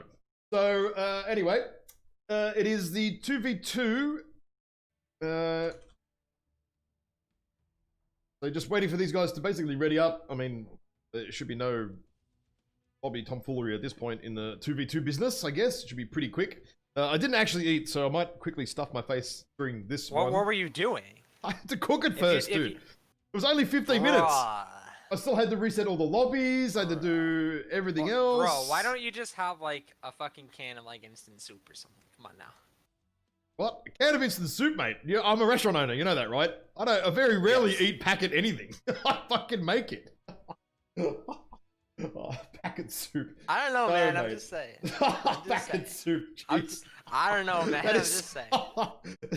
Offending all my sensibilities right there. Oh man, packet soup. Bag of chips. I mean.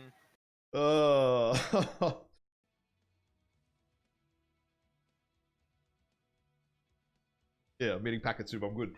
All right, these guys are ready to go. I said canned soup. I said canned soup. Not packet. What the fuck? Oh shit. Seems around the wrong way here on the scoreboard. Let me just sort that out there. There we go. Okay. So interestingly enough, if we looked at the spawn real quick, one of 228 is spawning Alpha, and one of them is spawning Bravo. So yeah. a little bit spread out, but I kind of don't know why though. I mean, I suppose you got a plan and all that, but. I'll tell you probably why. Because if we take a look at it, probably Ultra 2s and rotaries. Okay. Oh no, they did not. I thought they were gonna take an ER large crab, and I thought he was spawning there so you could take the ER large crab up to the radio tower, because that is a thing you can do, and the ER large crab is a lot of sightlines from there. But no, they actually took both identical builds for both crabs on both teams. No, the king crab is different. So it's very much gonna come down. No, Knives King Crab has ultras and rotaries. It's very different. Sorry, yeah. Ultras and rotaries, so much higher burst versus the other one is AC2s. Bit more range. And ER large, or just regular large. Yeah. Bit more range on one last bite there. Damage. Well, a bit more range as in just because of the rotaries.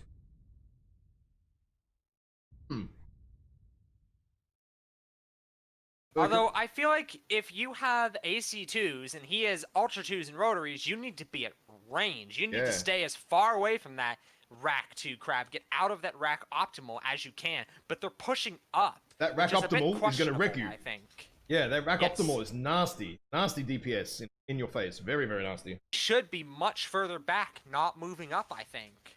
Strike out. I don't know if that's going to really do anything. They know that they're moving up at this point. Yeah, both teams are very aware of where the other one is. One last bite is crossing here in the open with the AC2s. It's going to come down to aim, and so far, Knives is winning that battle because of all that DPS with the racks and the UAX. Massively winning it, actually. Yep. Oh, and an airstrike on one last bite. Sorry, Artie strike, 75% now. Oh, jeez. Admiral Crane is in a crossfire. He goes in front, he has one crab. He goes to the side, he has the other crab. He's pushed up very hard. And he's open rear toss. I don't like this. Oh, there's another airstrike. What is it? They're pushing better DPS. They push better damage. One last bite is nearly wrecked, but the CT on Knives is open. Nevs is about to die. And he goes down. That is critical. That's critical. That was a perfect poke there from Korean Jesus. Yeah, perfect little poke around the corner. It's aggressive just at the right time. Paid off. And that's pretty much what this series is whoever can kill the enemy's king crab first. Yeah, that's what happened. I don't know. It's like that shouldn't have been possible. But Captain Cat was kind of hiding, to be honest. He was kind of hiding while their king crab got double. I think he was protecting the other side. Yeah, I think he was protecting. But there's nothing to protect him. He should have just been more aggressive, just straight up. The crab's role in this fight is to be tanking for that king crab. Yeah, Captain Cat's gonna get hammered here. I mean, 2v1, I mean, the one last bite still has armor, you know, like, even though it's very red, but it doesn't matter. There's enough there that it shouldn't matter too much. And he's, open CT, Captain Cat as well now. This could, it's not going to go well for CXF to start out the first round. And that's Oh, it. there we go. That's it. Very well done from 228. Despite the fact that they pushed into superior DPS, it was their superior teamwork that won it. Definitely. Which is generally what 2v2s come down to. So, well played to 228. Oof. Big damage score is about what we expect. Yeah. Massive on the king crab, not as much on the crab. That's about what I'd expect. It's pretty close too. I mean, there's only maybe 50 damage, and it's kind of just, if you spread it across the two mechs, it's near enough. Almost the same. It was really just the difference of the 2 versus 1 peak on that king crab for CXF, and CXF's crab just kind of hiding while it happened. That was really just the difference. I just don't think Captain Cat realized that other medium pulse crab was going to shoot their king crab. I think he was expecting him to come around the left. Maybe a UAV might have been a bit useful there as well, perhaps. Now, what side do they want?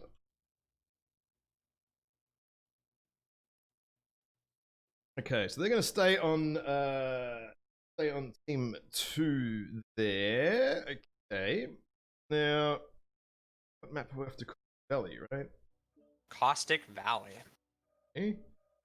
Conquest, daytime, 10 minutes. About to go. Okay, 5 minutes for team 1.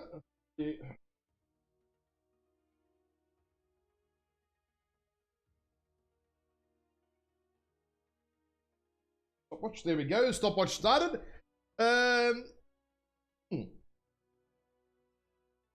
Let's get these guys in here. Vibes is playing with. I actually don't know who's on the rosters. It's slack this season. I'm a bit late to the party because we're too busy with work the last 3 months trying to live. But anyway, today is good. I have plenty of time free because I ain't working today and I fucking ain't working tomorrow. I had enough. Crack the shits. Oh, Tofurky's here too. Okay. Who else is coming into the lobbies? I wonder if Nutty Rats is coming in too. I was giving him shit yesterday and he said he was playing, so he better be playing today.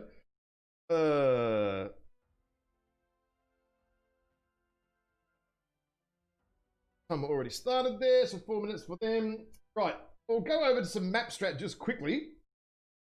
I'm going to do a quick drawing of what you might see here in some Division B teams.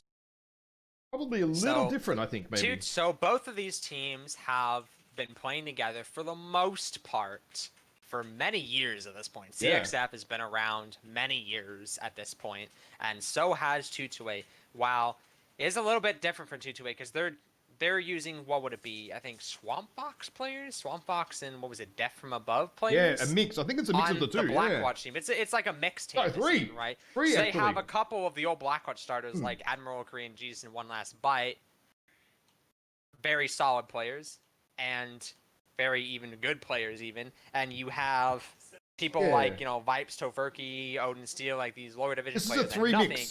Nothing against them. Yeah. However, the point I'm trying to make is Blackwatch has normally been a team with extremely strong teamwork because they've been playing together for years and years and years, and that's just how it builds. And they're taking in people who have not been playing together with them for years and years. So it may be an interesting dynamic, and we may actually see that come into play here in these matches.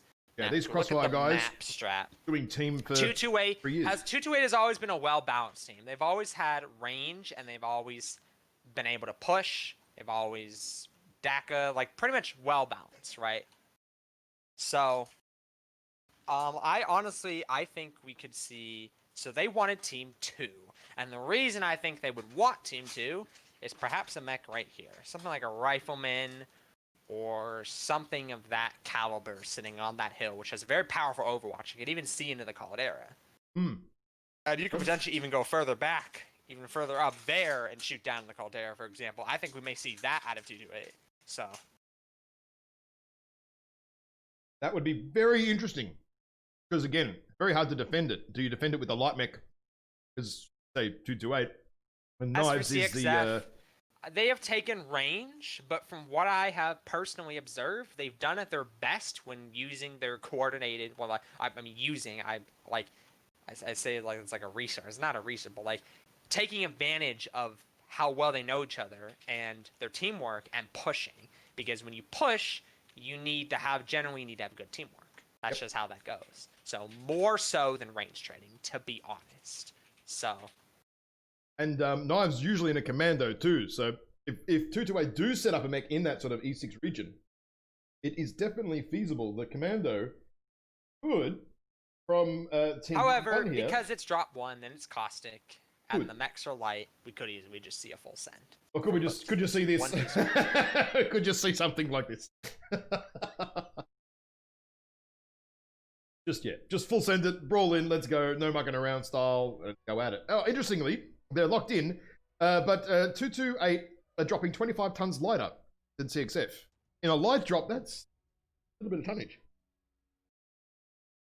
Quite a little bit of tonnage. Interesting.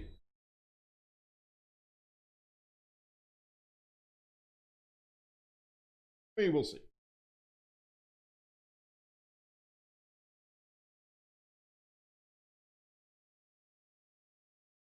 And we are dropping. Yeah, lobby coming up now. Okay. What side am I on? I'm on the red team side.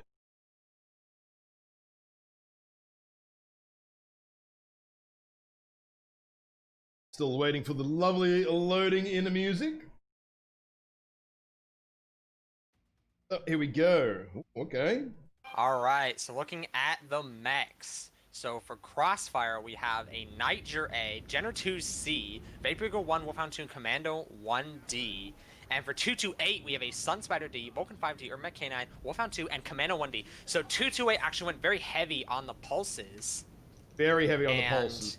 And 2 LBX20 Sunspider. Crossfire has that Niger, which is Ultra 2, AC2 with ECM. Look at that Sunspider, dude. 2 LBX20s. Ooh. Ooh. Sunspider is dual LB20s. Yep.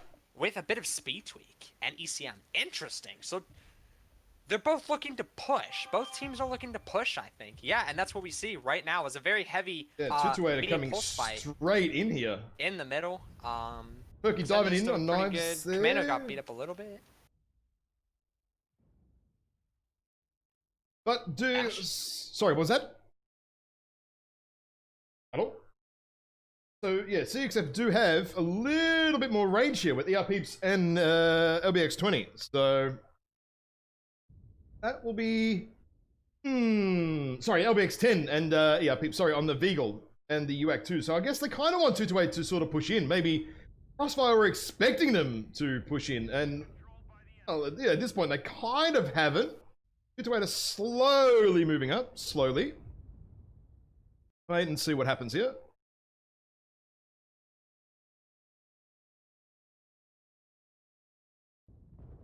So slowly moving up. Bowser's having some technical difficulties here. We'll deal with that in a minute. So Captain Cat is pop-tarting here a little bit. Is taking a little bit of damage for his trouble, but there's, again, the Crossfire team here are slowly trying to draw 228 into the range. Slowly. Oh, Captain Cat eats a massive airstrike there. Massive airstrike. Down to 69%. He's open on the torso now. Brookery and Jesus here. Not too badly damaged. But, yeah, Rathnor here unable to do much. Because 228 are simply not walking into the open. Just not walking into the open at all. And this is pretty much what Crossfire need them to do. They need 228 to push. And they're not. This is going to be a rough game, potentially, for Crossfire at this stage. And One Last Bite's picking around the corner here.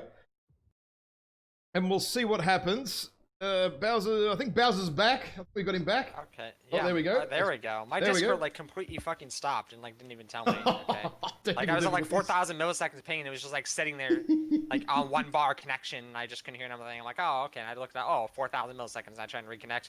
No route. Okay, cool. Discord, thanks. Okay. Fucking really appreciate it, bro.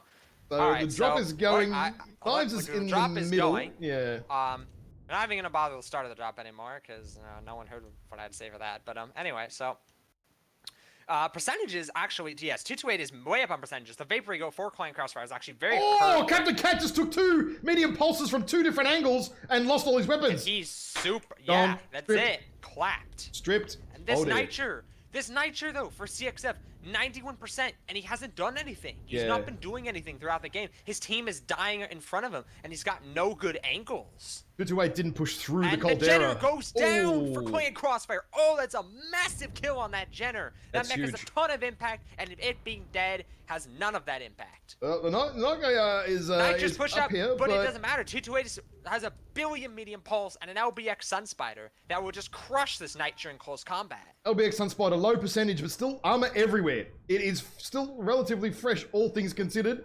Tafuki's in the back here of Rathnor at the moment with a flamer, harassing the Night Gear with the Commando. That's what you want to be doing in a Commando, harassing the butts. Oh dear, this game is going all over the joint. This is not good for CXF. This is rapidly collapsing in favor of percentages are falling. This is gonna be a shutout. Nitro goes down. Yep. Vapor was already stripped. Commander's about to go now. Wolfhound 50%. Korean Jesus still not dead. He's been halved. 42. He's been halved. Korean Jesus still not dead. Stillwater in that Wolfhound is down. Will they actually get the kill on Korean Jesus with that Commander? Commander's not even focused on the Sunspider, it looks like. Oh, he's not even focused. and he gets him down. No, he's down. Commander goes down, and it's just the Vapor Eagle for a beautiful 5-0 shutout from 228. Very well played. They used the angles of the Caldera to poke at their medium pulses. CXF had a plan with that Nitro, but 228 at the cap. They got cap control with all those medium pulses. So, if you have a mech camping back there, and the enemy's cap control, guess what the enemy doesn't have to do? Walk into your range mech. And that's exactly what we see with that Nitro. 217 damage on that Gamba with that range Nitro. That mech needs to carry a lot more weight than that. Captain Cat there with a friendly strike as well. I just noticed that. Yep, zero. Friendly strikes are powerful in this drop. That could have been why certain mechs lost a lot of percent. Jenner, only 171. Vapor Eagle, only 135 for himself. Very unfortunate. Interesting thing that I noticed about the Vapor Eagle is he wasn't running the standard 2LB10 PPC. He was running on the 1, which means you have to have one in the arm and one in the torso, which is very strange. It makes the peaks a lot worse. It means the arm is vulnerable. You have to armor the arm. You have less tonnage to put into the mech. It's very interesting. I'm not sure why he would take that. Interesting. And maybe the deficiencies of that variant were why he only did 131 damage to that mech. But very strong show. Maybe they're going for the game showing from 228. Maybe they're going again for that little bit more range, hoping they could get 228 to, or expecting 228 to charge them, and they just didn't have to. So yeah, causing some big problems there. And that's the thing. The CXF was down a mech too, trying to take that cap. So they had that Jenner and the Commando, which puts them down on the light fight, right? And like a Nitro that isn't even shooting in. So of course 228 with a billion medium pulses, abusing the angles of Caustic Valley, all the ramps and hills and everything that you can abuse of that map. Very solid. Very well played to 228. Strong showing. Very, very well executed. I think they knew the map better than CXF did on that drop. And also the LBX20 Sunspider. Like, bang. I think they just took that for the speed primarily. Because I can't think of any reason you would normally take an LBX20 Sunspider over a like an LBX20 Warhammer, for example. I can't think of a single reason, actually, other than the speed, which is, a valid reason. That's probably why they did it, was speed to keep up with the group, and that's fair enough. Although I don't know, I question the ECM. I noticed that on the Nitro, too. Nitro and the Sunspider both had ECM. I'm a little bit puzzled as to that choice. It doesn't really matter. Like, it's only like a ton, right, for each mech. It's not a huge deal, but slight optimizations like that can potentially make the difference. Obviously, they took the ECM to, I guess, prepare for lock-ons that can't come in this drop. Like, that's the only reason I think of. Like, there's no other reason to take ECM other than to stop lock-ons, and there's no lock-ons in that drop. So, a little maybe just that single surprise shot when no one realizes, but, I mean, yeah. Perhaps, but, I mean, at this level of play, you kind of know he's coming there anyway, yeah. That kind of stuff shouldn't be happening. It's a bit hard to sneak a Sunspider up someone's butthole with LBX20s. and it's a little bit hard to have a Nitro sitting in the back just spamming, fucking lighting its whole mech with ballistics fire. Like, and you can't see it. Like, that's a little hard. So. Yeah, definitely. I mean, yeah, look, if you're expecting lerms or lock-ons or something, fair enough, right? If you want to sit at range and you want to, deny that, I can understand it. But yeah, probably a little bit of wasted tonnage there with the ECMs. And skill points too, if you're going to skill the ECM.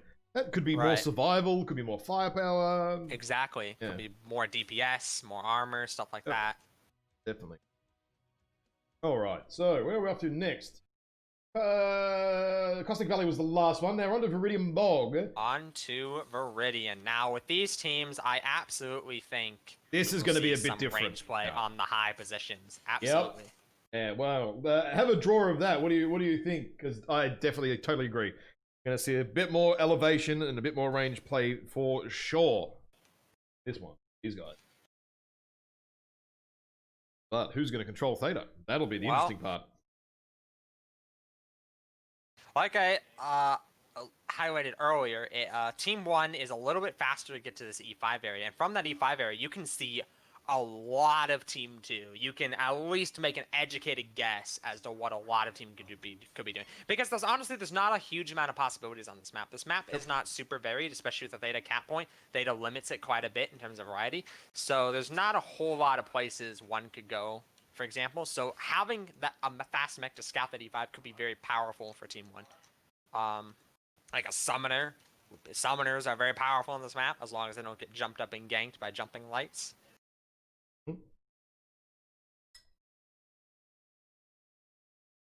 And just to run through the drop tonnage that we do have, it is 2 lights and 3 heavy mechs for drop 2 here. So, yeah. 2 lights can be very annoying, and 3 heavies. So, probably, definitely, I'd be very surprised if we don't see a summoner here. I'm looking at the spawns. 228 is Alpha Charlie. It's pretty standard on Team 2.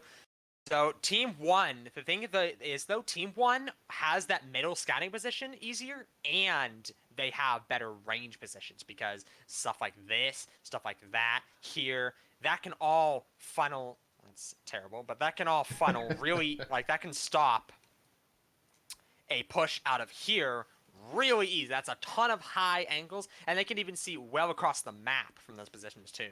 So, and especially if, like, for example, if 228 has to push, example, or if they do plan on pushing, they push through here and get crossfired from here. That's a no-go. That is absolutely no-go. So,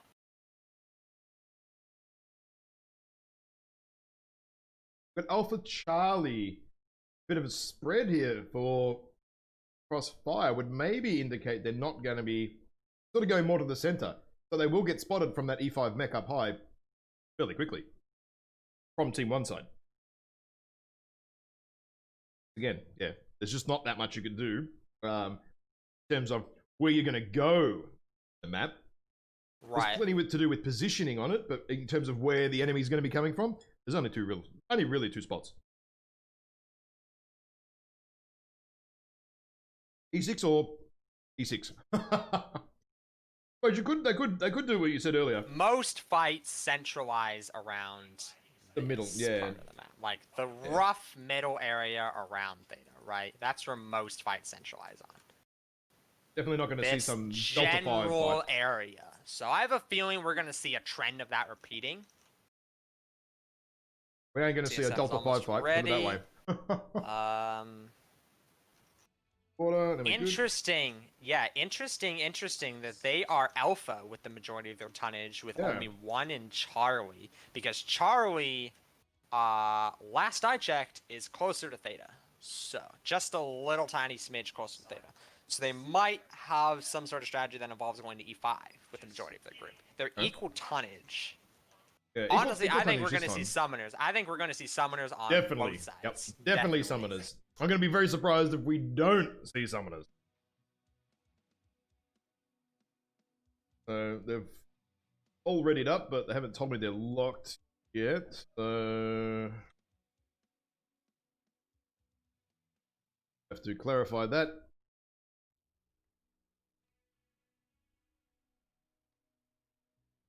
All ready, but not sure if they're ready to go. Okay, ready to go. Let's go then. So at the moment, after the first 2 drops, 228 are on 12 points, and I have 0 points. They haven't killed a mech yet. And killing mechs gets you points, so it's always important, if you possibly can, to nail an extra kill. Even if it means, you know, an extra minute of running around a map or whatever. Kills are points. Kills very important. So definitely want to be all over that.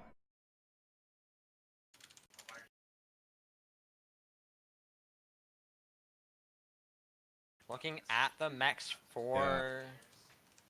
I actually can't tell which side this is. Never mind. Well, I'm on the 228 side here. Have a quick look at the mechs. Summoners. Alright, so for 228, Black Widow, Osiris, Nitcher, Wolfhound, and Summoner. And for Crossfire, they have a Panther, Katana Cat, I think that is, the Hero, Commando 1D, Nitcher D, Thanatos 5P, and a Summoner B. Panther, Brawling Panther, okay. Yeah, MPL, SRM on the Panther, MRM Thanatos. That's a 8TM Nightgyre from CXF. That could do a lot of work on this drop. And the so Ultra much 10 work. Summoner. Cyrus, ER mediums. Yeah, we see the Nitcher going up to that E5 position. We see a Black Widow. The Black Widow is only 2 UAC-10s in the PPC. That's very interesting. I think that's a little undergunned. That's very undergunned, actually, for Black Widow, especially in this drop. So, will be interesting to see if that mech has enough impact. No one's bothered to actually control a cap yet, or bothered to, but been unable Summoner's to. triple PPC, and for 228 it's triple PPC, and for CXF it is 3 or double UAC-10s. Yeah. So 228 is a much tradier deck, but Crossfire, if they can leverage those ATMs, will and the Crossfire does have the cap, so. I've definitely seen the ATM Night Guy do some bad things on this map. Bad things before. Oh dear. It is brutal. A brutal mech if you can get it to work.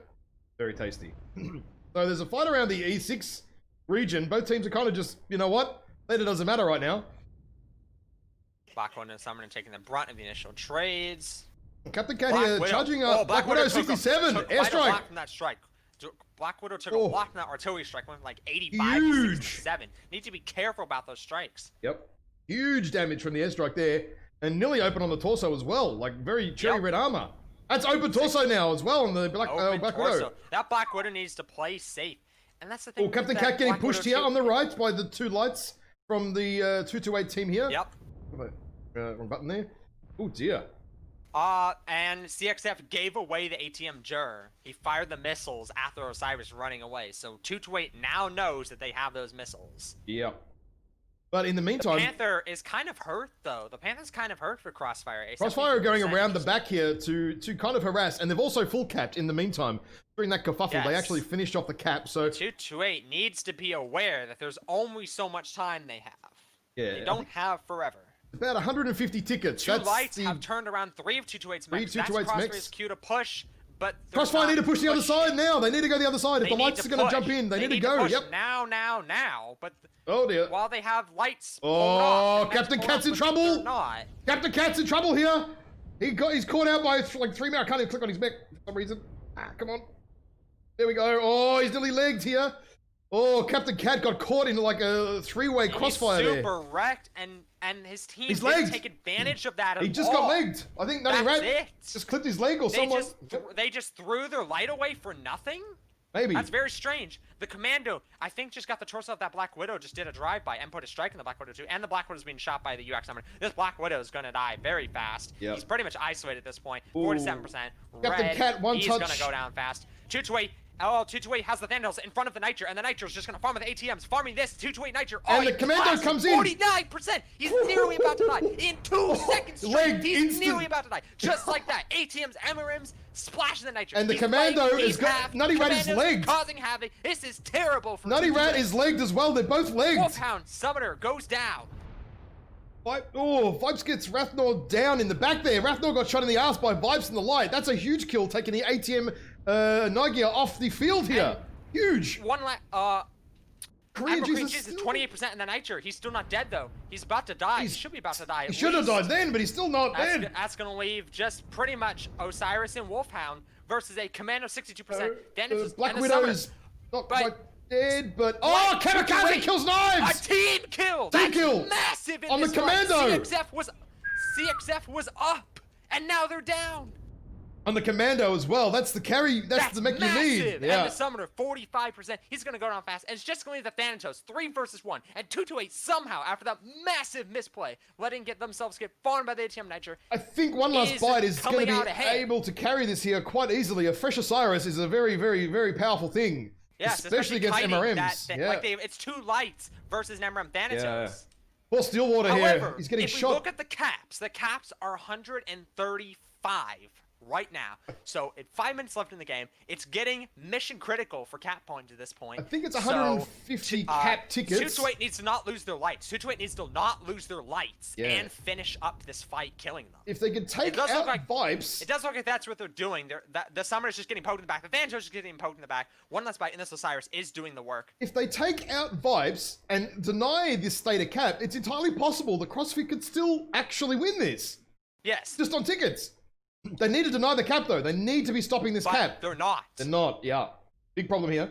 Cammy's one touch. CXF not sure what to do right now. They're about to get one last bite's giving up the cap. Backs out to Wolfhound. Oh, that's a massive hit. He loses his torso. He's forced to turn around. Oh, Vibes goes down. Vibes stands still and gets one shot by the Summoner. Why would you stand still in your Wolfhound like that? The Osiris is coming forth, but the Thanatos is half, and it should be cleanup at this point. It's 165 tickets, and they're still going up because one last bite stopped capping. But if one last bite kills the Thanatos, he needs to kill it fast. He's got to kill it really fast. Oh, Stillwater just needs to tank like a boss right now. Every second counts. Oh, he's still tanking. He's still tanking. I can see it. I have to zoom in here a little bit to really look at it, but under the lily pads. He's still tanking. He's still alive. He's still alive, man. But tanking, side tanking, he has to die. Doodle tanking, all of it. Oh, man, 182 tickets. To get him. Finally. I don't know. 182 tickets is counterable. I don't know if it can be done. Well, Tisha needs to go right now to another cap point and get off Theta. It has to go to Kappa. The Black Widow has to go to Kappa right now. Should not be capping Theta. This could be ticket. This is gonna go to tickets. Black Widow needs to stop right now capping Theta and needs to run.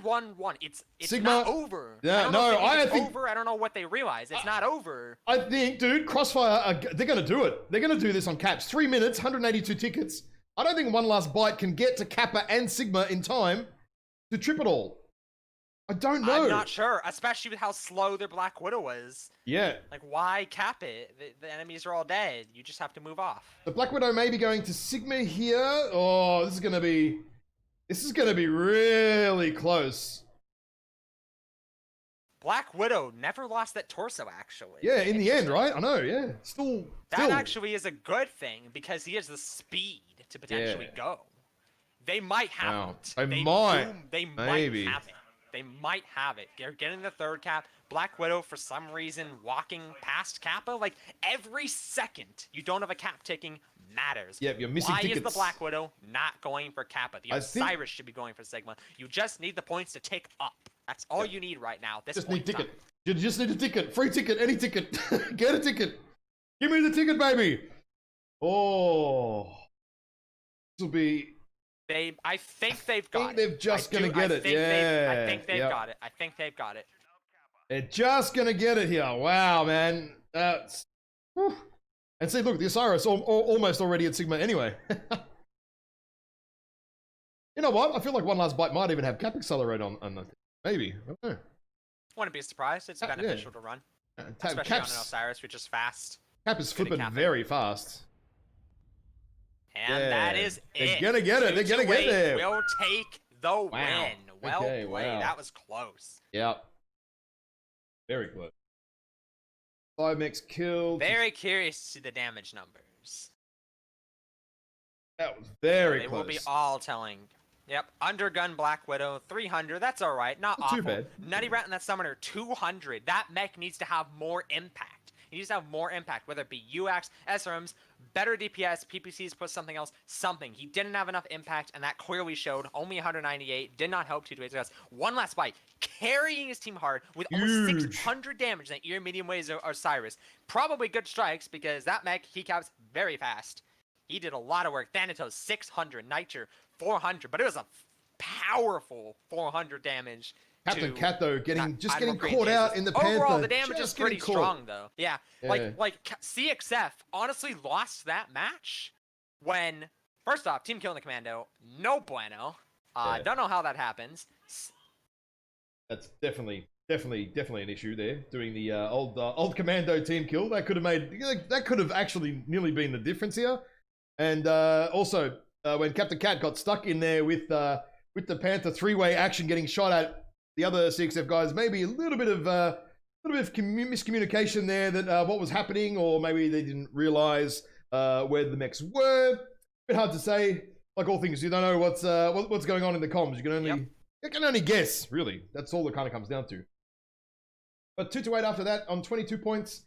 And CXF down to up to 3 points now. Finally getting off on the board, but a very strong showing there from 2-8, and almost a little bit of a misplay from Crossfire, I think. Bit of a combination of the both. Right, now, what map are we off to next? We are off to Rubelite Oasis Epsilon. Here is it.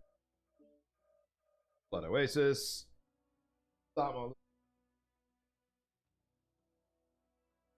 Right. Probably don't need to draw too much for Viridian Bog there. It was pretty obvious what sort of happened there in the E6 region there. Most of the fight was sort of in here. A little bit of fighting over here. But yeah, the bulk of it was sort of this Echo 6 region, as it sort of generally is. And the Crossfire guy is kind of getting stuck a little bit here in sort of, it's kind of like a no man's land. You can't really shoot around here. Very hard to shoot around here, especially if there's mechs up here kind of shooting down onto you.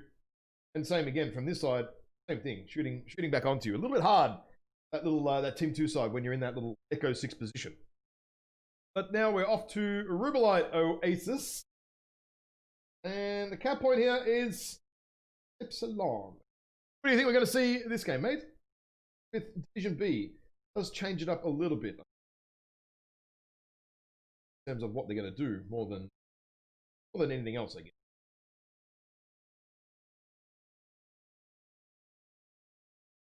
So we've got 2-8 is on the Reds team side. So I'd imagine they're going to be in this area here, as we sort of discussed, and potentially this area as well. Can go the underground and be aggressive too, but a little less common to see. Imagine CXF are going to place mechs in these regions here. Easy crossfire through here. Then you can do some crossfire up there. Far from playing crossfire, some crossfire, right? And then it's all about, do you cap Epsilon or not? And can you get the cap or not? Because drop 3 here is 3 mediums and 2 assaults. I feel like if you bring a fast medium, that getting the cap early can be quite advantageous.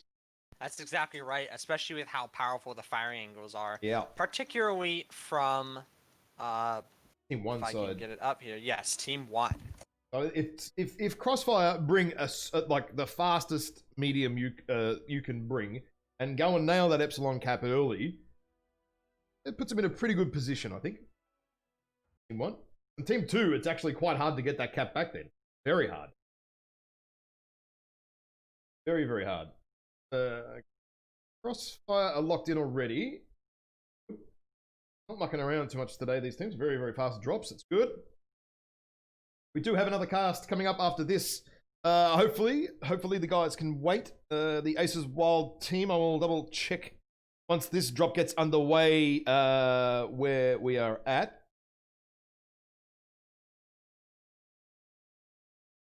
Now, let's have a quick look here at the ticket. I'll have a look at the ticket in a sec. What does he mean he fucked it up? We've got a problem here.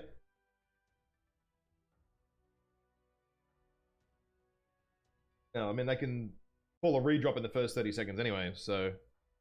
Yep. Doesn't really... I don't think it matters that much. Because, I mean, they could just drop with it anyway and then just call a redrop. So it doesn't... Kind of doesn't really make much difference, I don't think.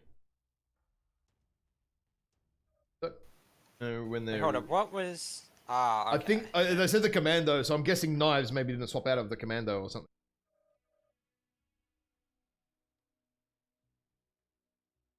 I think I'll just stop. They're both ready. Yeah, they're ready? Okay. Go. Let's go then. Okay, cool. So 330 tons versus 320 tons. 330 for Crossfire. Let's see if they can get a win on the board now and get some runs coming into the last few games of this match set. We will find out. Now, I'm going to quickly check the other ticket for these other guys, so just bear with me for a sec. I will be back. I'll have a look at this. Said anything?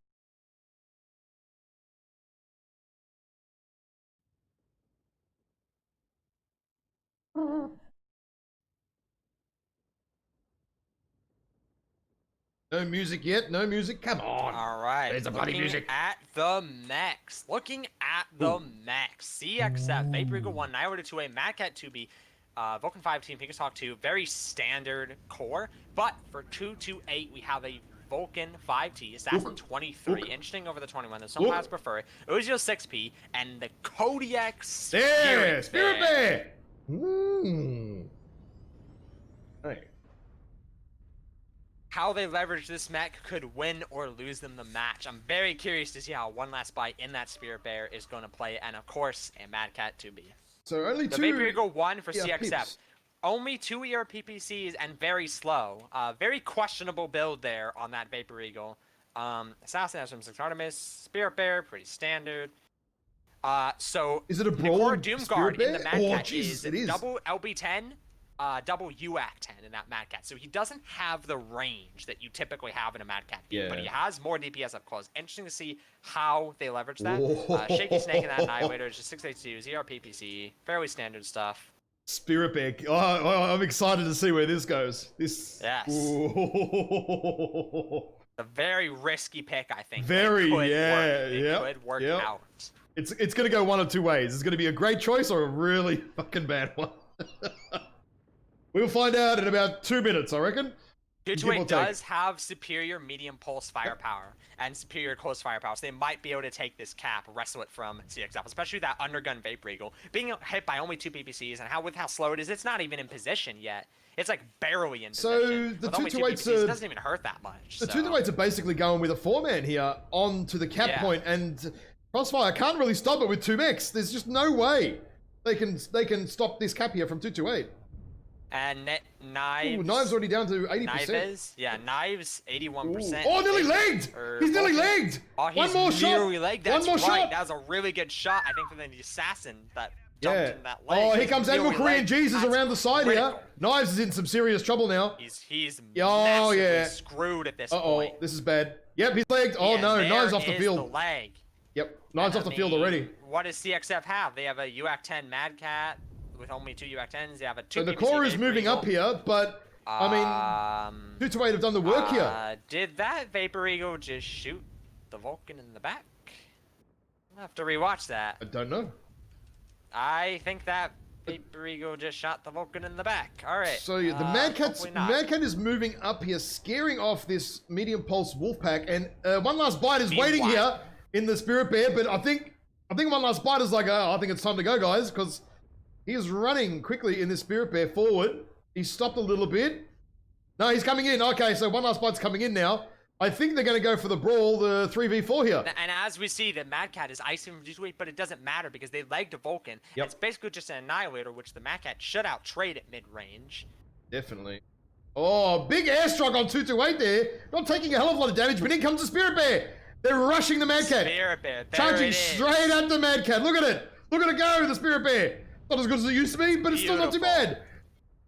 Oh, and the corner here. Dies. How did Vipe die? I don't know. I think Knives got him in the back there. I think Knives and Captain Cat. In the back by all the mini pulses, but Nikoro does go down. They lost their Mad Cat for it, and Knives is still legged. Relatively fresh. Knives is still legged too, by the way. Like the Phoenix Hawk. 228 needs to leg the Phoenix Hawk right now. Like that Phoenix Hawk, kill the Vulcan. You're solid. Nearly legged Captain Cat there. Not quite, so he's still got a little bit of armor there, but Knives goes down. And Knives does go down. That's good. The Mad Cat, be aggressive. Be aggressive. It's a AC2 Annihilator. Just so we've got a fight over here. The AC2 Annie here is coming in hard from Shaky Snake. Torso on the Vulcan just got torn up. Vulcan's torso is almost down. Oh, Shaky Snake here. Phoenix Hawk is wrecking massive havoc. ToC2 needs to do something about it. They have to do something about this Phoenix Hawk, or it's just gonna farm them because the Phoenix Hawk is almost completely fresh. ToC2 are getting crossfired, but even the Annihilator. They're on the Annie. They're on the Annie though now. They're charging him. What is the Mad Cat doing? Tisha down. Cammy gets Odin down.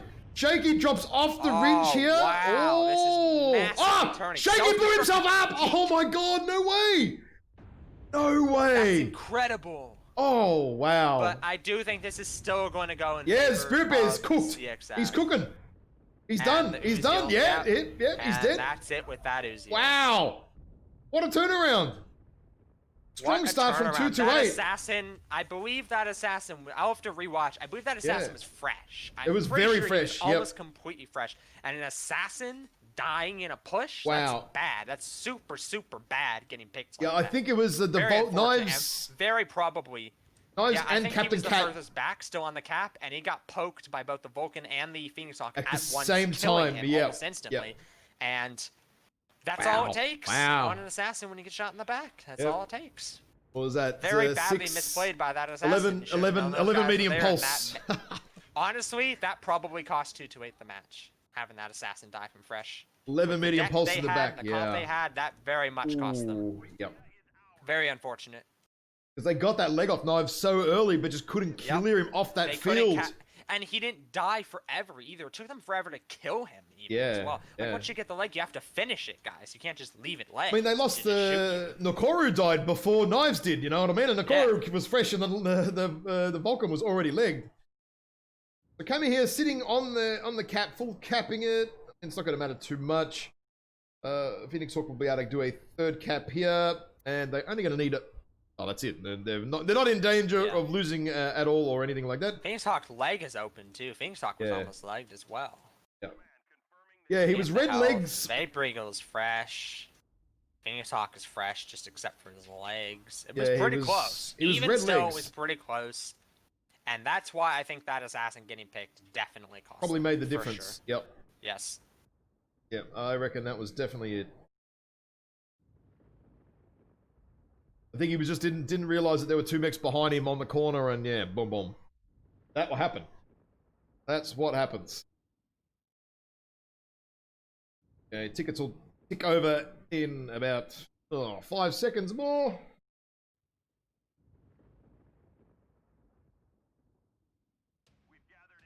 There we go. That's it. Let's have a look at damage numbers. I feel like the Annie's going to have a nice little number associated with him until he blew up. What is it? Not sort of. Bad, not too bad. Pretty good damage spread. Again, that assassin, only 120. Also, the Mad Cat on 228 did not put out that work. You need to be doing more than 150 in a Mad Cat. This is your time to shine. This is your drop. You didn't do that. Like, not having that extra damage. I think the Mad Cat really just lost that 1v1 to the Annihilator, which is very strange, unfortunately, considering it's an AC2 Annihilator at close range. Very hard to lose that, but Mad Cat managed it, and then the assassin getting picked. Those two things, Mad Cat done more damage, assassin wasn't picked. Snap, easy win. Spirit Bear did his work. Spirit Bear did what he had to. The Spirit Bear was played magnificently by one last. Unfortunately, the remainder of his team could not follow up on his success, and it cost them the match. Yeah, that's Spirit Bear. I'd be interested to see the damage taken, because that's it would have to be 500 or 600 worth of damage eaten. He was twisting like a madman. Great to see. Great to see. All right, now, what map? Actually, what I'll do, I'll click back to the map strat, so you can have a draw of what happened on that one, because that was quite interesting. A lot going on that map, actually. That game. While I find the next map, Solaris. Oh yeah, Solaris.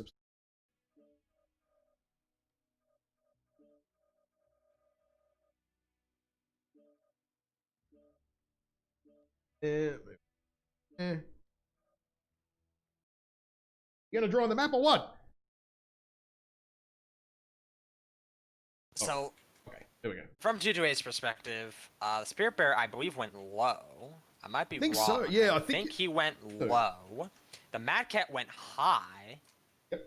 And CXF had the two traders around here. and the Mad Cat pushed kind of from here on Epsilon, and then 228's medium pulses just, and plus the assassin, like they just kind of went like that. Really, it was, I mean, really, it was kind of a clap in favor of 228 until the assassin got picked and the Mad Cat got picked. So not really anything to do with or I guess not picked, but he didn't really get his damage out. So it's, I mean, it's a little hard to contest. Up there. That was right? Definitely it's hard up. to contest, right? When what CXF and I is 500 damage, and then the Mad Cat even did more than that. Even though he was rushed, I believe the Mad Cat did more than that. So I think the 228's Mad Cat was just not shooting enough, and he was in a really good position too. Yeah, some good, interesting play there with the 3 medium pulse Wolfpack from 228. They've definitely been known to do that sort of Wolfpacking style of play a lot over the years. And even then with the Spirit Bear as well. The Vapor did farm as well for Kamikaze Viking, and that Vapor did actually get some nice farm in, so that helped as well, put pressure on 228. Definitely. And PPC's coming from across the map, maybe not necessarily where you know they're coming from all the time, is always annoying. You're like, where am I getting shot from?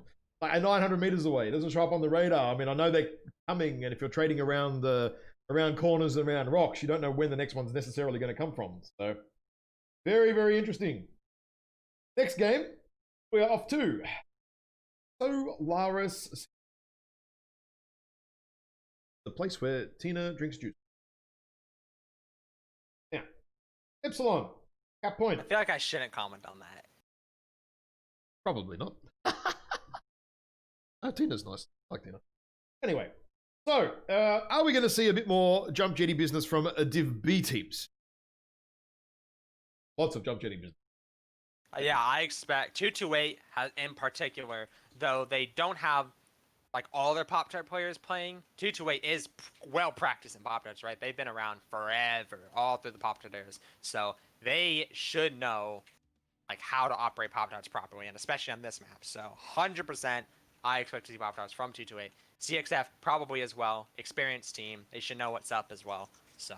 You reckon we'll see ATM Veagle or something like a Phoenix Hawk or something in the medium department? I don't think so. I think there could be like a Huntsman, for example. Maybe a Phoenix Hawk from CXF. CXF likes the Vulcan Phoenix Hawk. As is 228, I think 228 might bring like a Huntsman or something, or maybe a Hunchback 2C or something with like Daka that can Pop-Tart, in addition to maybe like a Summoner that can Pop-Tart too with Daka. Yep. And then just rely on Daka assaults. So just for CXF might go more medium pulse route because that's more what they do. That's more what they're good at.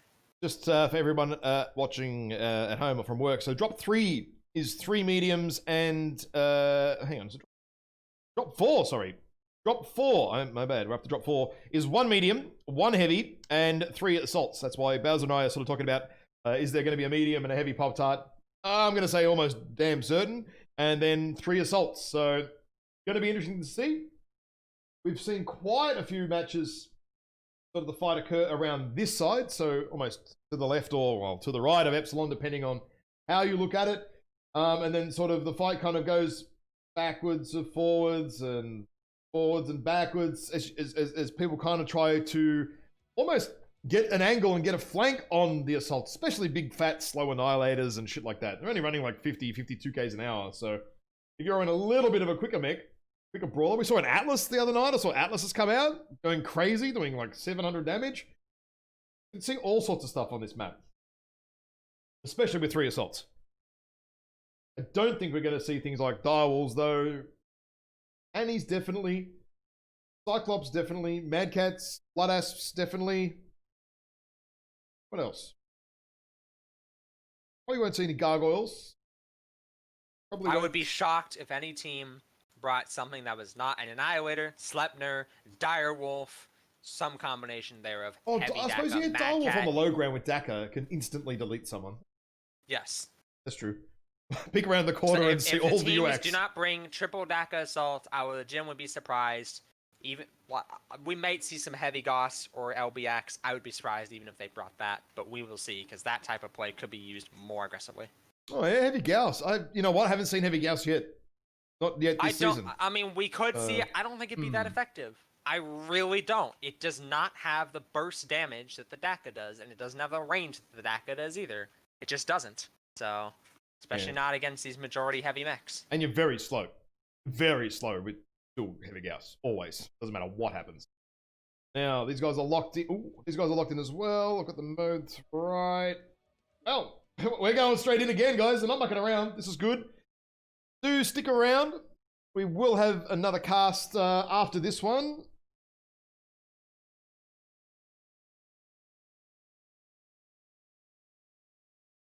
Just letting these guys know.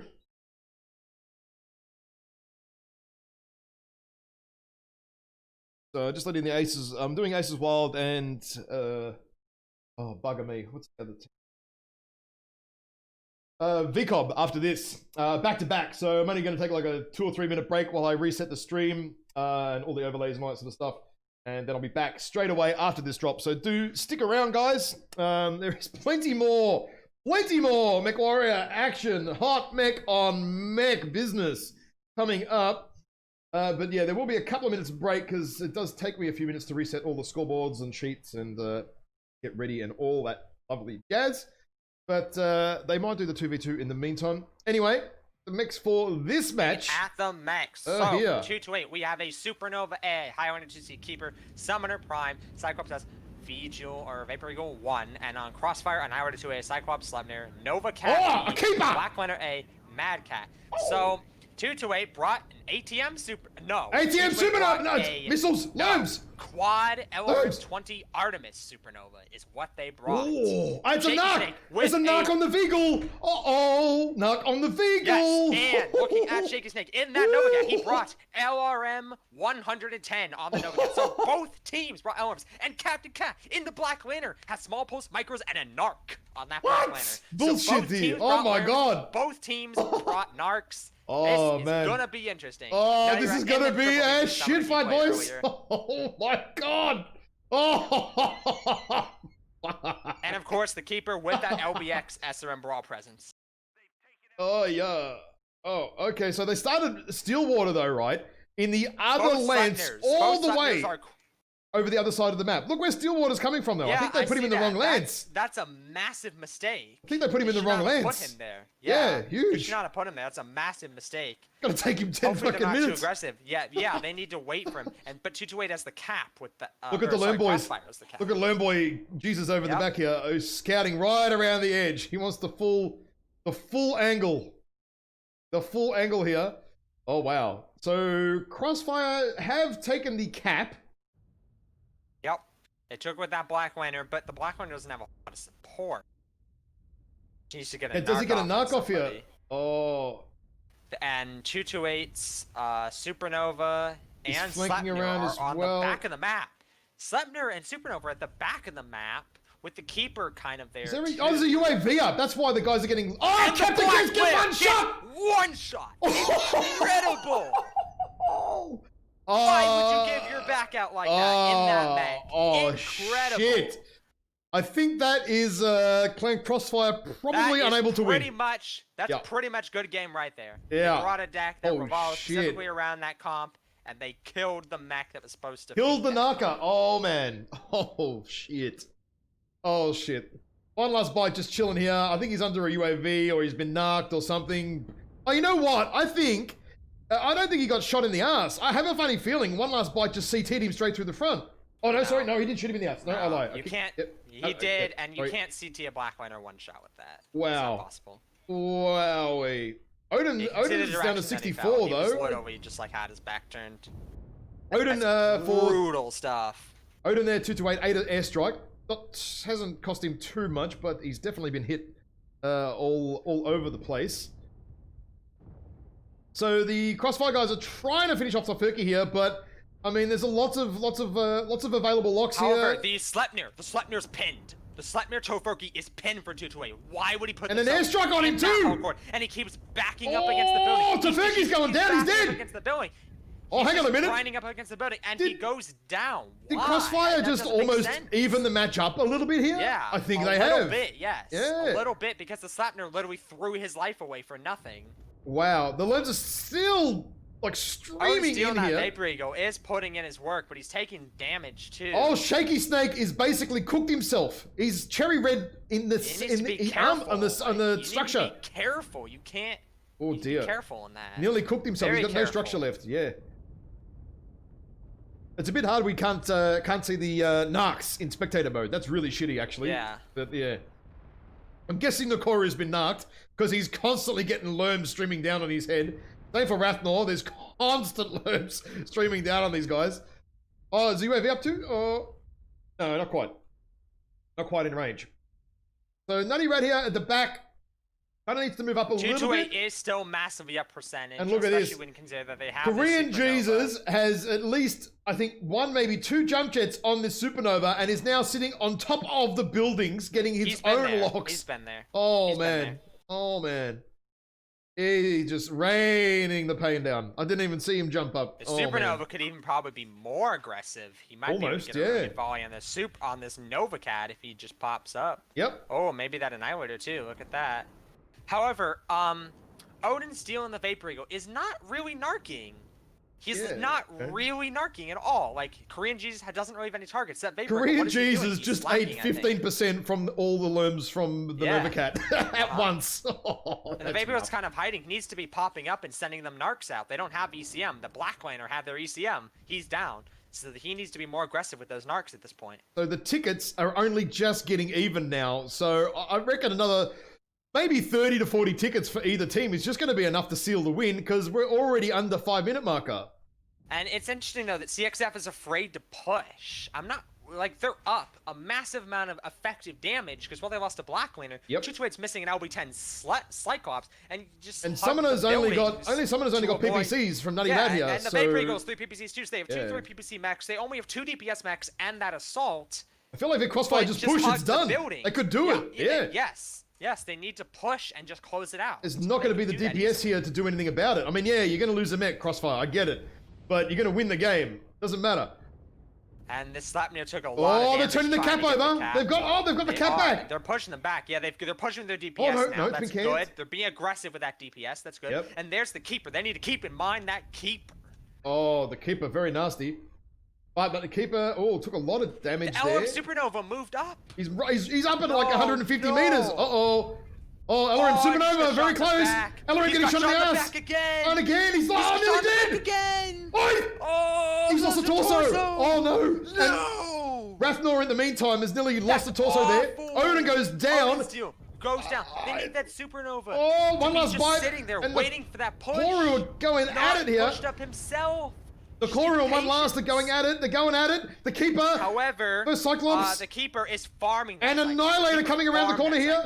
The Annihilator's really hurt though. Annihilator's really hurt. Keeper just needs to be careful. Oh, what's gonna happen here? And he's being body blocked. He's being body blocked by his teammate in the Supernova. Korean Jesus body blocking. He just got halved. Oh, no. And he's stuck up against the building. He doesn't realize that he's up against the building. Oh, shit. And he Crossfire, turn it around. Down. That is gonna be a shutout. Wow, they turn it around. Crazy. Even after getting their Naka nuked at the start of the game, they turn it around. Wow, that's crazy. That's a crazy game. Should have never pushed up for 228. Why would you push up in an LRM Supernova when you are aware of the comp of the enemy? There's no ever reason to push up in that mech. Not a single reason ever. And we see he really didn't even do that much damage. Black Lantern only did 11 damage, but most pressingly is the Cyclops didn't even shoot a single full alpha at the enemy in that Slapnir.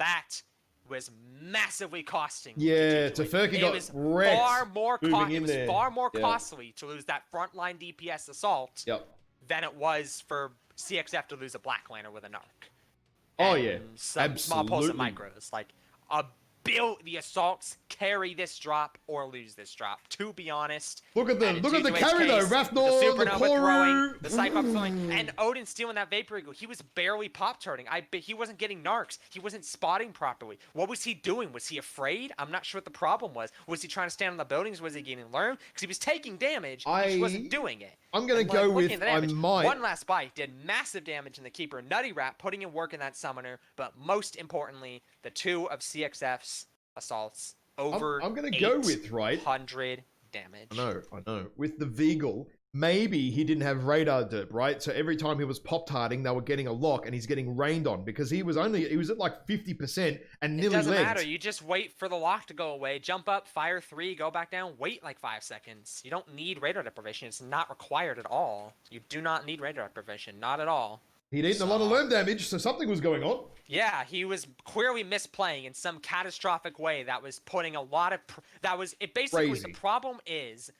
that took pressure off of CXF. That gave them time, and combined with the Lerm Supernova not being able to Lerm them as they push, that was a colossal mistake from that Supernova. He never should have left that building. It was perfect position. Instead, he pushes up, literally gets farmed, then loses half of his mech retreating. Crazy turnaround there.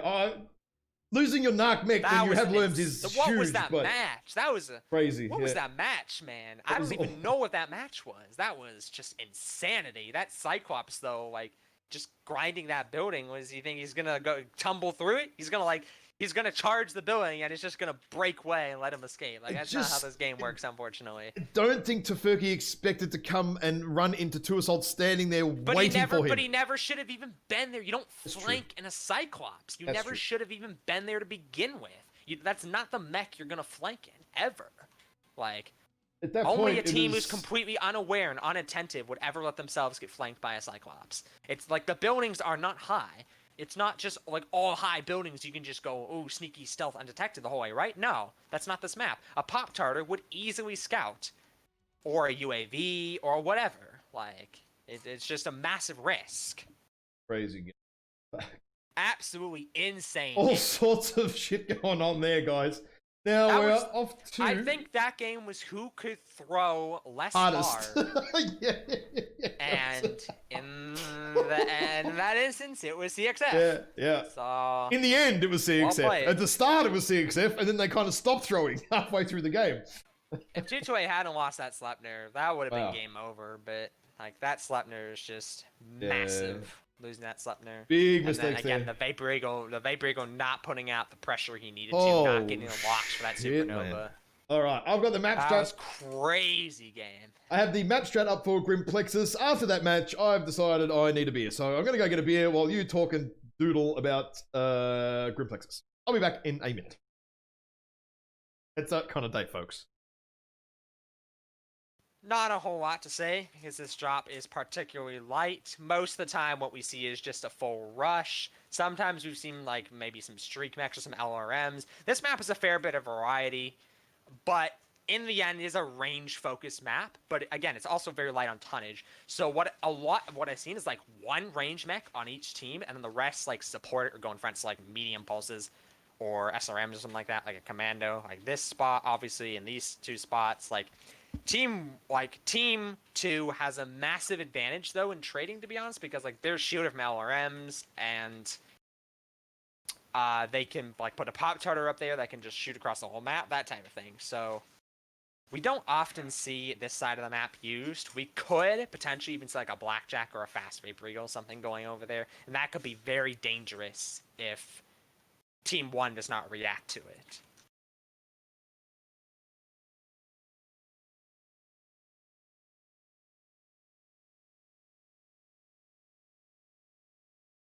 Okay, I'm back. Oh, yep. Standard doodling, standard circles on the map. Good to see. Okay. I'll just let these other guys know that we're going to be a couple of more minutes.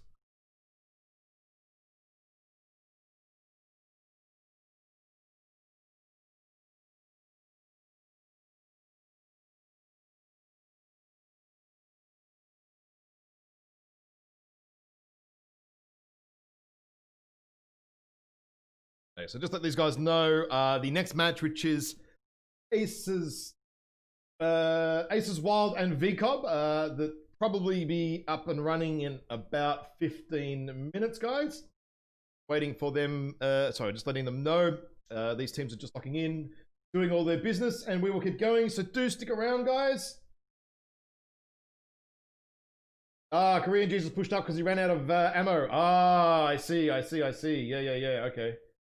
I was thinking that in the back of my mind after he lost the torso. That's a massive mistake, though. That means they pretty much lost in the mech lab. You can't run out of ammo in an LRM Supernova. You just can't. That's just not something you can allow yourself to do, or else why do you even take it? And then the other thing, too, is that's another reason why he might have run out of ammo, is because that Vapor Eagle wasn't spotting for him. Or he lost the torso, right? And the ammo was in the arm and in the torso, and he lost it all. I don't know. No, apparently he pushed up after he ran out of ammo. That was why he pushed up, apparently. So it had nothing to do with him losing the torso. Oh, hang on, no, he lost the torso afterwards. Yeah, yes. That's true. Yeah, he lost it when he was retreating after he pushed up.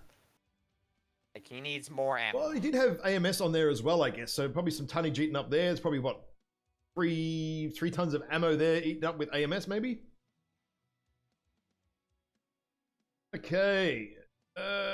Locked. Locked and then unlocked, horny boys. What are you doing? They're locked and they're locked. Okay, right. Bang, that was really fast. Just to wait, not mucking around. They have a plan. They are a man with a plan. And that's it.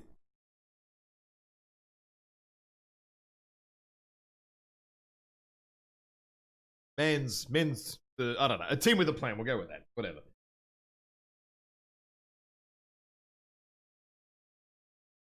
Okay.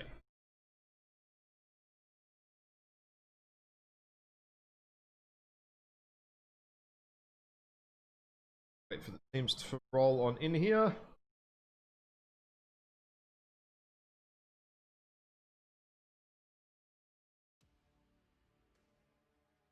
Ooh. All right, looking at the mechs. So Clan Crossfire is doing a very heavy rush. Most likely double linebacker commando. Vapor Eagle 3, though. That might have ATMs. They might use everything to screen for that Vapor Eagle. Very interesting. I like their comp a lot. 228, very heavy on the medium pulse incubus even, and the linebacker for 228 is heavy, large, and ER medium. A heavy laser bomber linebacker. Very interesting on this map. That's very dangerous on that linebacker. We got a 3-man 228 Wolfpack again. Medium and pulse. Admiral I was waiting for you to see that. The awesome 8R. I was waiting for you to see that. Don't run out of ammo this time. Don't run out of ammo this time. I was legit waiting for you to see the awesome 8R. Perfect. Absolutely perfect. Awesome could farm like side against this comp. He could farm like crazy. I want to see that Awesome do the work. But 228 needs to maybe be not as aggressive. They need to be careful. And use a little bit of spotting. They have to need to be careful, right? It's a game of time here. CXF is pushing. CXF is pushing super heavily. CXF are not mucking around. Yep. Oh, that Wolfhound 228 needs to get out. Tofurky, you need to get out. Run away, Tofurky. Run away. Okay, here go the Lerms. Awesome. The Lerms coming in. Oh, he's out of range, actually. No. He's out of range. He's still out of range. They blew up in the air. That's why 228 needs to be less aggressive. 228 needs to be less aggressive. Yeah. They need to wait for the Lerm boat to get here. Yeah, they need to wait for him to get in range. Now, if Crossfire don't move up soon, they're going to be in trouble because they're all in no man's land and they're going to get Lermed to oblivion. They need to either cross or don't cross. They can't sit here in the open like this. In the commando, 56%. He is taking a lot of damage. Cammy's still in the open. Captain Cat's starting to move up. But Cammy firing ATMs at like 900 meters, 700 meters again. He needs to move up. He needs to move up in that vapor. He needs to move up. You're out of range. All right, the brawl is on. The brawl is on. We have it. But is it too late? The brawl is on. I don't know. Linebacker, 65% for Steelwater. The commando, 48%.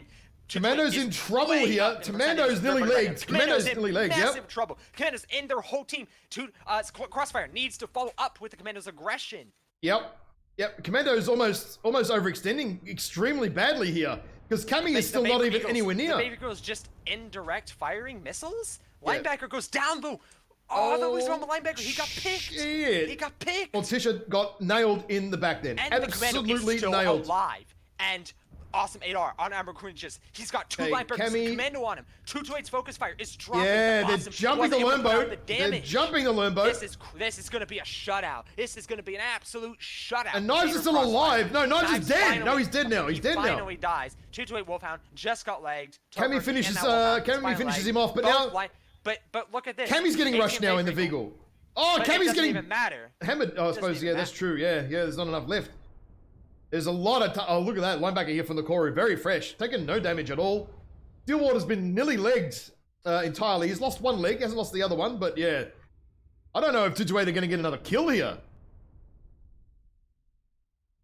Unless they draw the team out and circle back to get the linebacker. I don't think they're capable of getting a kill on the Vulcan, and certainly not the linebacker. Oh, excuse me. Oh, one last bite, going from 53 down to 40 from an ATM volley. And that's gonna be game. That's it. Oh, that's disgusting. It's gonna be a shutout, unfortunately. Wow.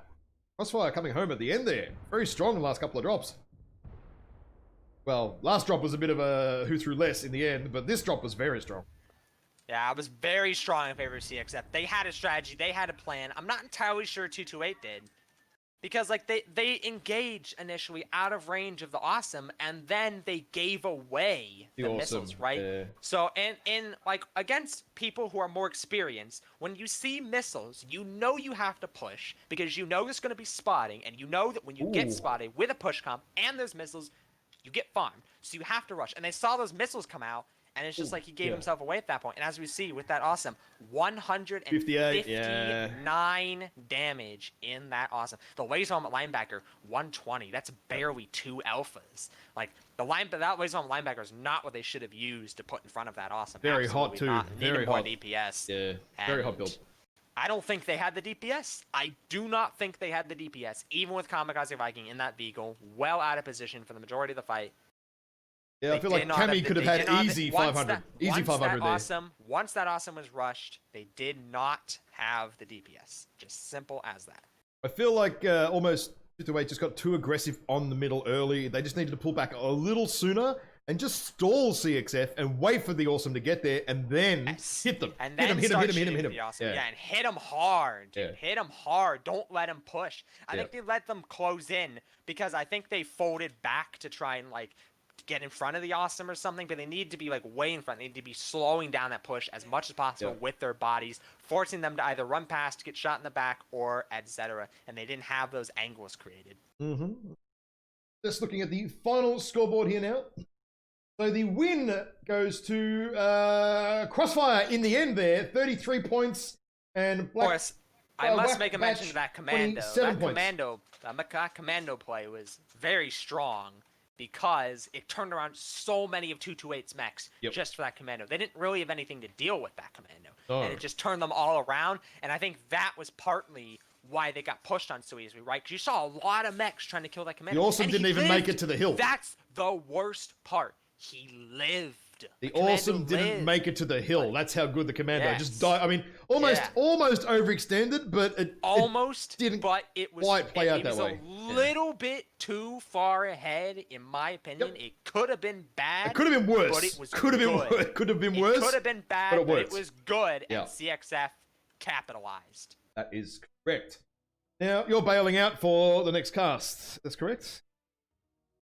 Yeah, I can't cast anymore tonight. Yep, no, that's all right, mate. Thank you for joining me. Well played to Crossfire. Thank you, mate. Very well played to Crossfire. Well played to 228. Good job, both. That was great match sets. Nice. Yeah. That was a crazy set. Yeah, good strong drops. That was insane. The ones they won, they really won, and the ones they lost. Well, drop 4 was the crazy. Sorry, the drop 5, the crazy throw drop. That was hilarious. That was all over the joint. That was interesting, funny, hilarious, all at once, crazy. But yeah, thanks for joining me, mate. And thank you for having me. Oh, anytime, mate. So, guys, there in the chat, I'll be back in like 3 or 4 minutes. I just have to reset all the overlays and all that sort of shit because I have another match coming up, and it is Aces Wild versus VCoB. So stick around. Be back in hopefully 5 minutes or less once I reset everything. So stick around, chill out, don't go anywhere.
Okay, guys, welcome back again. Cast number 3 for me today.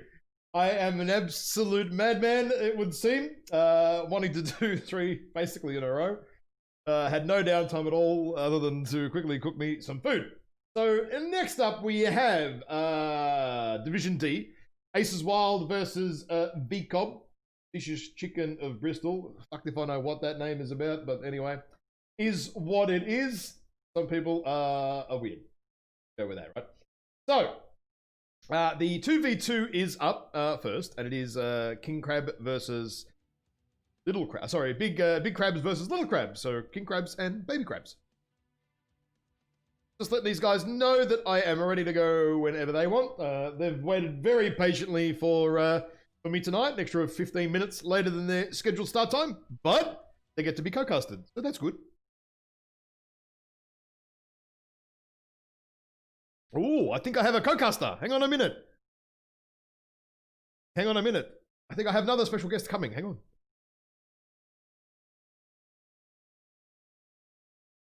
Oh, okay. Oh, I have a co-caster. Oh, co-caster coming. Okay.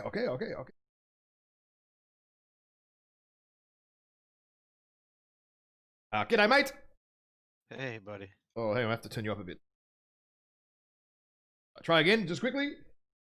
Yep. Hey, buddy. Oh shit! Yeah. Okay. Right. That's good. that should be enough now. I think yes. I don't know why, but my OBS for comp casting is quieter than my normal stream one. I have no idea what the hell is going on here. It's just I can't work out what's wrong with it, and I don't have the time right now to care. But anyway, you sound loud enough. You're like deafening me, so that means you're going to be loud enough for the stream. Now. Okay. Let me know when you've loaded in, and we'll be good to go. Cool. Logging in right now. Send you the map link there. Plastic.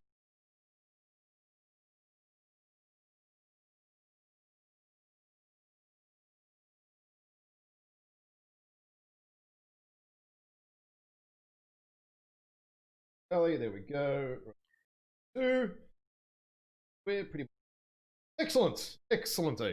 Got the end. These guys are ready as well. Invite out. All right. Let's see. Drag you over. I hope you guys are all ready there in the chat for another hour. Yet another hour of casting. Round 3. That's right, Cammy. Fucking tired.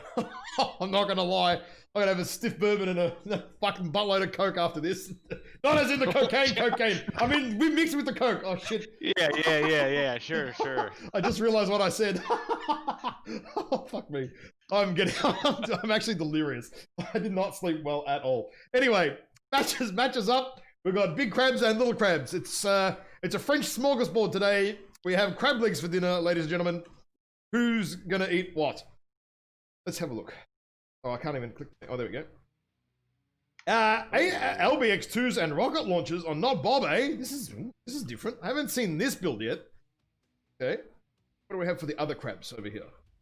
We have AC. Hey, they got the same bloody builds! Yep. Oh, hang on a minute. I feel like they're cheating. What? How can they possibly have the same builds? Are they sharing builds? Okay, not cheating, but are they sharing builds with each other? Say, this is what we're going to run? Let's make it down to purely airstrikes. Wow, they are identical. Holy cow. Yeah, the same dude. What is going on here? Right, okay. I don't. Right. So, Top Bob is sitting way back, like way back. Yeah. Way back. And so, so Epic Owner is moving up a little bit more with so the red crabs are moving a little bit further up than the blue crabs. Maybe the red crabs are a bit scared of getting cooked anymore. Crabs go a little bit red when they get cooked, like lobsters. Sometimes. Sure. Okay. Now, there's not much going on right now. No. Yeah, there's not a lot going on here. Yeah. You're just flat out stalling for someone else to expose. Yeah. I mean, who's gonna dare first? They both know where the other team is because they could not see that they were on the far side of the map early on. So pretty obvious what's happening. Let's see. Oh shit, that's not my. Yeah, where's my? All right. So Hawk has been called back to Sir Epic Poner, so I wonder if they're thinking about making a little bit of a push together. Maybe they're going around the other side of the ship now. Oh no, they just reversed their split. No, they're just they're do-si-doing. I feel like at this point I'm just going to be really bad casting jokes for the next hour. That's all that's going to happen. Oh dear. All right. Bob's looking for an angle, so but they've switched to the side, so he's going to get none. I'm kind of just circling the crabs here in my spectator tools. It's kind of making me a bit dizzy. Sorry, viewers. We're just kind of going around and around, and not much is happening right now. I feel this is kind of what happens when you've kind of got the same builds too. You know what the other guy's already going to be doing, right? If that's what they did. A little bit of stagnation going on. If they did share their builds first, they all know what the other one's doing. So. Well, they're just playing flip-flop every time. Yeah. Oh, Alex down a total of 4%. It's like someone nearly gets an angle, and they're like, no, don't want an angle. Come back. Hang on, did Epic Owner just get a slight airstrike? He did. A very, very half a pallet. Now, if that was me, that airstrike would have hit me in my King Crab and killed me. Yeah. That's what happens. Boom. Yeah, dude. All the time. Now, still a little bit of trading through the ship. Trade through the hole in the dropships, yeah. Put it this way, if they keep this up, they're going to run out of ammo. I can't see how trading through this window when one shot out of every 5 actually lands is going to work for them, but... And then the big brain strat is to rocket launcher the baby crabs. Oh, yeah, that's a good idea. I feel like at the moment, whoever is basically more aggressive and catches the other team out while they're cycling around is almost going to win. Same as we've seen most tonight, is the most aggressive guy team generally wins. Okay, so the King Crabs are duking it out right now. Who's winning the dukes? They're about even. About even. I'd say Bob's slightly up, only because the Epic Owner got airstruck and does have a little more damage to his CT. I mean, we're talking very minimal amounts here. Very minimal. Not much.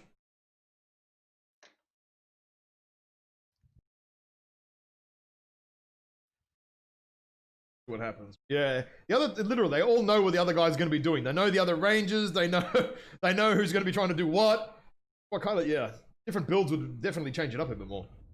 Oh, okay, the crabs are at it again. Epic is going. Yeah. Oh, Epic Owner's like big digging it now. He's like, yeah, I'm in. I'm going for this. Strike on him is on Bob as well. Oh, that airstrike on Bob doesn't... hang on. Missed him as well? Dude, I think Paul is, like, legit. Oh, shit, I left it on Conquest by accident. Oh, fuck. Whoops. My bad. Should have been on Skirmish, but it doesn't actually matter because no one can win on Caps this map, so that's all right. So, Epic Owner and not Bob are going at it here. They are almost shot for shots. I reckon it's pretty even right now. Yeah. The armor's caught up a little bit here. All right. Hawk got a couple burns at like max range. Have a look at the little crabs here. So Hawk has taken a little bit less damage, but more to a leg. So, yeah. Honestly, with Bob falling back. Nope, they're going back to I think the more aggressive team here wins. Oh, open CT. Epic Owner is open CT. Is Bob open? Bob is open, and the CT and the torso. Oh. Basically now, whoever's aggressive now wins. Going to draw a little bit of aggro. Yep. Whoever gets the first shots in is going to win this. It's not a time to be hiding, I don't think. Nope. No. Circling around, we're doing some more do-si-do crab action. What do we call this crab mountain ship or something? I don't know. Not yet. They both hit invisible terrain. Yeah, yep. They're aiming for the legs on the crabs here, both of them, I think. Are they aiming for legs? No, so Hawk's crab is a little bit more legged than the other one. Epic Owner, not Bob. Nice, that's it. Oh, gets him down with a double tap with the crab, and that's what happens now.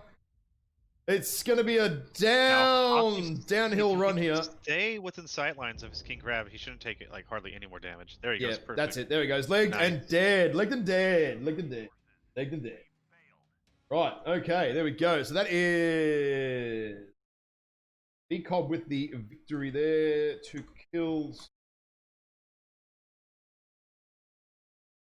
Have a look at the damage numbers. Oh, Jesus. Epic Owner getting a hell of a lot more damage in there. Yeah, wow. A lot more damage. But for not a lot more percentage advantage, I would say. Maybe a little bit less accurate. Oh, it could have been the airstrike, actually, because he did drop an airstrike. Someone did drop an airstrike on Bob. Maybe that was cool. But nonetheless, it is done. So, we now go to Belly. I'll bring up the map strat. You can do a bit of doodling if you want. I'll update all the... Just a little bit of doodling. Yeah, too much.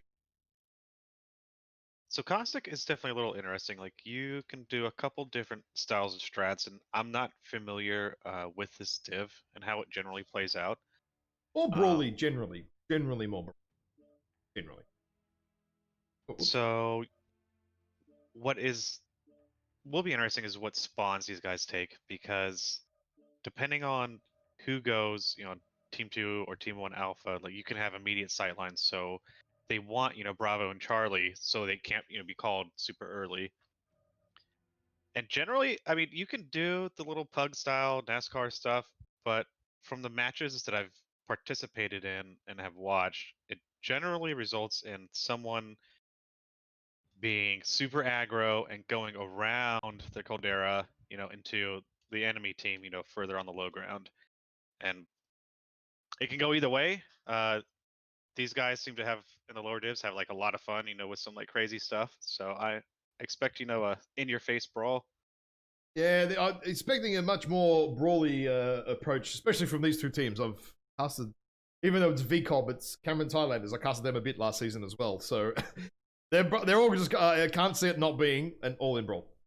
That's probably what's going to happen here.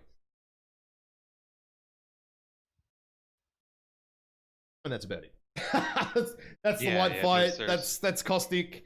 It is the tonnage for these drop ones is 3 lights, 1 medium, and 1 heavy. So generally, I'm curious. Go ahead. Okay, there you go. I was just curious. I'm curious to see what kind of mechs they'll select. Like, will it be an IV4 and an ATM Vapor Eagle? With a bunch of can't bring ATMs on drop 1. So oh yeah. No lock-ons. So IV4, and generally see IV4s. Yeah, we see a lot of IV4s in Div D. A lot. It's almost it's almost guaranteed if you don't see an IV4 on either team, at least 1 or 2 drops during it, there's something going a bit wrong. So I don't think they're the best with the MRMs. They really do spread, and against lights, especially in the light drop, MRMs are really hard to hit the lights with. Like, they're gonna, if it's a commando, you can spray all over it and miss it entirely 2 or 3 times in a row because they're very fast. And there's lots of cover. If you hit it, the worst thing in the world you can do is spread damage against a commando. So that's what they do. Yep. You want to just try and hope to God you can nail a leg straight away, or you get lucky with a Gauss shot or something and Dakar and CT it or something. But we all know the commando. That doesn't happen. Oh, interesting. They are going Alpha Bravo. Alpha Bravo Lance on Team 1 by the look of it. Okay, yeah. So maybe we're going to see a opposite, bit more of a left. Are we going to see more of a left side maneuver around? Yeah, this area being quite open though, right? Like if Aces Wild do come this way. This Charlie 4 Delta 4 area is very open. Even coming through here is pretty tight, but coming out through this area really, really, really open. So it's going to be immediately obvious. Oh no, they've gone to Bravo Charlie. There they go. Spoke too soon. Just tricking. Bravo. Mostly Charlie and some Bravo for these guys. Yeah, it's pretty much just going to be the standard. Up and at them for the morning. Pretty standard. Not going to the hell of a spot. Ooh, need update. Oh, there we go. And I think Team 2 will lock in very, very, very shortly. Usually don't. Again, especially with the light drops, there's just not a lot of countering that needs to go on. It's you got a plan and you're going to stick to it no matter what, really. I mean, it's either going to Yeah. work or it ain't. That's, Yep. You find out about 3 minutes into the drop if it does work or it doesn't work. That's it. All you can do is hope they don't have LBs and that they can't aim. That's true. And the take out the heavy fast. That seems to generally be the aim of most teams. We saw it before earlier on. The Ryan 2C just shredded game in the Div F game because again the heavy mech wasn't taken out and ended up doing 500 something damage in a light drop. Like just you can't leave those up. And everybody should know that at this point. I feel sorry for the heavies in this drop because you don't generally shouldn't get a chance to shoot a hell of a lot. You're just gonna get deleted pretty damn quick, and it's just depressing. Yeah, exactly. It's just shit. So then do you choose, high DPS, or do you want, a max burst, like a double heavy gods Thanatos that we've seen, on the upper levels? Like, all right, let's hope we can instantly delete a light. Yeah, but I mean, the token of that is if you miss it, you've just wasted the mech. That's it. Yeah. Yep. Yeah, I can't say I'd be a fan of the heavy Gauss Thanatos here. It's just too bloody slow. Okay, what do we have here on the red team? You look at the blue team because I already started on the red team. All right, sliding over. LBX 10s, SRMs, machine guns, medium pulse, LBX 10s, and the fire starter here with 8 small pulse. That rounds out the VCoB team. Yeah, so on Aces Wild, there is a Brawl Vapor Eagle, Brawl Onion, Medium Pulse Canine, Javelin that I've lost sight of. He's too fast and janky. Oh, they're actually already in contact. I'm going to say there's a bit more DPS on the Aces Wild side here, almost. Yeah. Is this Bushwhacker? Has 2 LB10s, but... kind of a waste. Yep. UAV's up everywhere. Oh, Hawkblade runs in there and gets hammered fairly early, but not too much. They're diving in the middle now. Just going, right in the middle. Yep, Stuffy Fear is in deep trouble here. He's getting stuffed with LBX 10s and LBX 20s in places he should not be. That's not pleasant at all. What do we got here? White Tiger in the Urban Mech, not too bad. Oh, straight away, the Onion down. Whoa. Okay. That was fast. That was very fast. I didn't even see him get... He was full and then not alive very, very quickly. 3 LB10 Ilya, they've got to take down because he's just going to keep deleting them. Yeah. LB10 Ilya, very, very nice actually. Good, nice quirks for it too. Very nice quirks. He's already lagged. The Vapor Eagle's down. He's lagged. No. Oh, Skippy Nibbles goes down. Okay, so the Ilya is down there. It's 2 mechs down a piece now. There's two separate fights going on here. The Commando is tying up the Bushwhacker. Oh no! Why did he leave? He should have just kept the Bushwhacker out of the fight. Kept the Bushwhacker busy. Yep, I agree. So not Bob. The Wolfhound here of Hawkblade is nearly legged. So now there's 3 separate 1v1s going on here. Oh no! Now we're back to 2. Not Bob is legged there in the Wolfhounds. The Urban Mech is keeping the Bushwhacker very busy. Hawkblade goes down. But Javelin's down. Bob goes down. So there's still 2 mechs left for either team. But White Tiger looks like he's in more trouble than anyone else. Oh, he's CT, but he's not having a hard time with the Commando. Yeah. He's gonna, with machine guns, he might as well move on to something else. The Urby needs to come in here for Alex and just drill this Urban Mech here in the CT and finish it off, and then go and sort out the Bushwhacker, who's legged. That's why the Bushwhacker's having problems. He's legged. I didn't see that. Oh, White Tiger, 1 touch in the CT now. 1 medium pulse burn. Nice. There we go. Nice. Yeah, got him. Yep. K9 just needs to move in with the Commando and stop with the trading. Yep, just go in now. Just shoot the leg. It's over. Hang on. What? No damage hitting the leg. What the fuck is going on here? He's shooting the wrong leg, I think. Oh, yeah, they were shooting the right leg. Yeah, they were, sorry, that's right. Yeah, shooting the right leg. Wow. Okay, there we go. Drop over. Aces Wild still have 2 mechs left. The K9 still quite fresh. We've seen this a little bit lately, actually, where the K9 is left alone. I mean, yeah, you get the heavy off the field, but K9 left alone at the end too is also a very, very, very dangerous mech. And oh yeah, especially if it's a good player, that can shoot and twist and protect that arm. Like it's You can't ignore 5 medium pulls ever. Urban Mech 2, especially if it's still fresh at the end. Very tanky, got a lot of armor left. And that's sometimes all you need, really. Now, just updating the scoreboard there. Cool, that's right. So, Aces Wild after this drop are on 10 points. Taking out the win in this drop, but losing the 2v2. And VCoB sitting on points. After winning the 2v2, but losing this one. Oh, okay, it'll be game over in a second. Oh, the commando's legged, is it?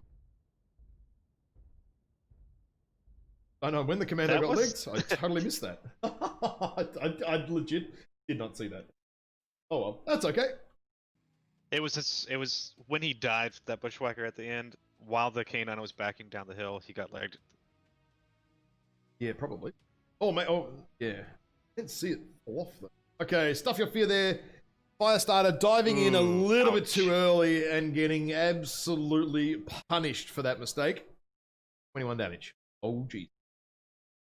Good damage. Javelin with the farm. Yeah, good damage in the end there from not Bob. 476 and an SRM4. Yeah. I think it was SRM4's Javelin? Yep. Yeah, not too bad. But yeah, a little bit less damage there from the CH side there. Oh, sorry, the team there. And that is reflective in the scoreline because the Commando and Irby are still up. And that's another, 150, 200 damage at the least to spread across those players. So, yeah, unfortunately, a very good pick early on the Firestarter. And that's what happens. Get picked early, can be in all sorts of trouble. Now, up to a drop 2, which is 2 lights and 3 heavies. Drop 2 is, off to the bog. Probably know this after the 3rd game tonight, but I can never remember the maps. I always forget. So, are there streaks allowed in the light drops? No, there are no streaks allowed. Absolutely not.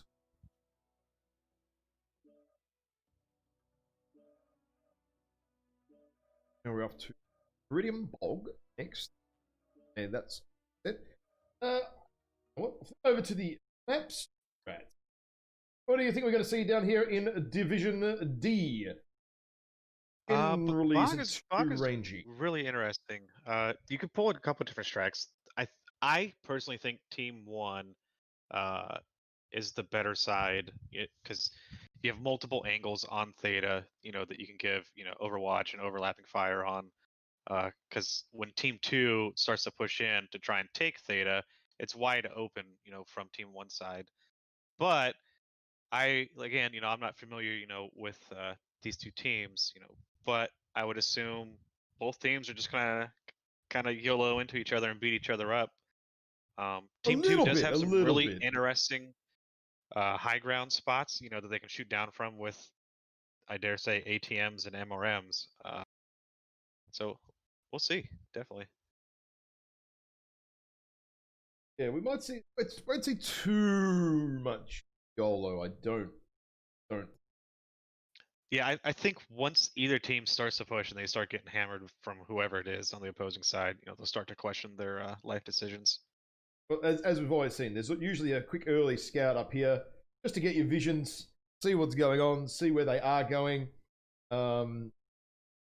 It's funny because both of these teams can do sort of the mid-range quite well and also do the brawl quite well for their divisions. So, and sometimes one brings brawl and then the other goes range, and then it's a very interesting, okay, what's going to happen here? So, nice little standoff, yeah. Yeah, it can be a little bit like that. So we just have to wait and wait and see what happens.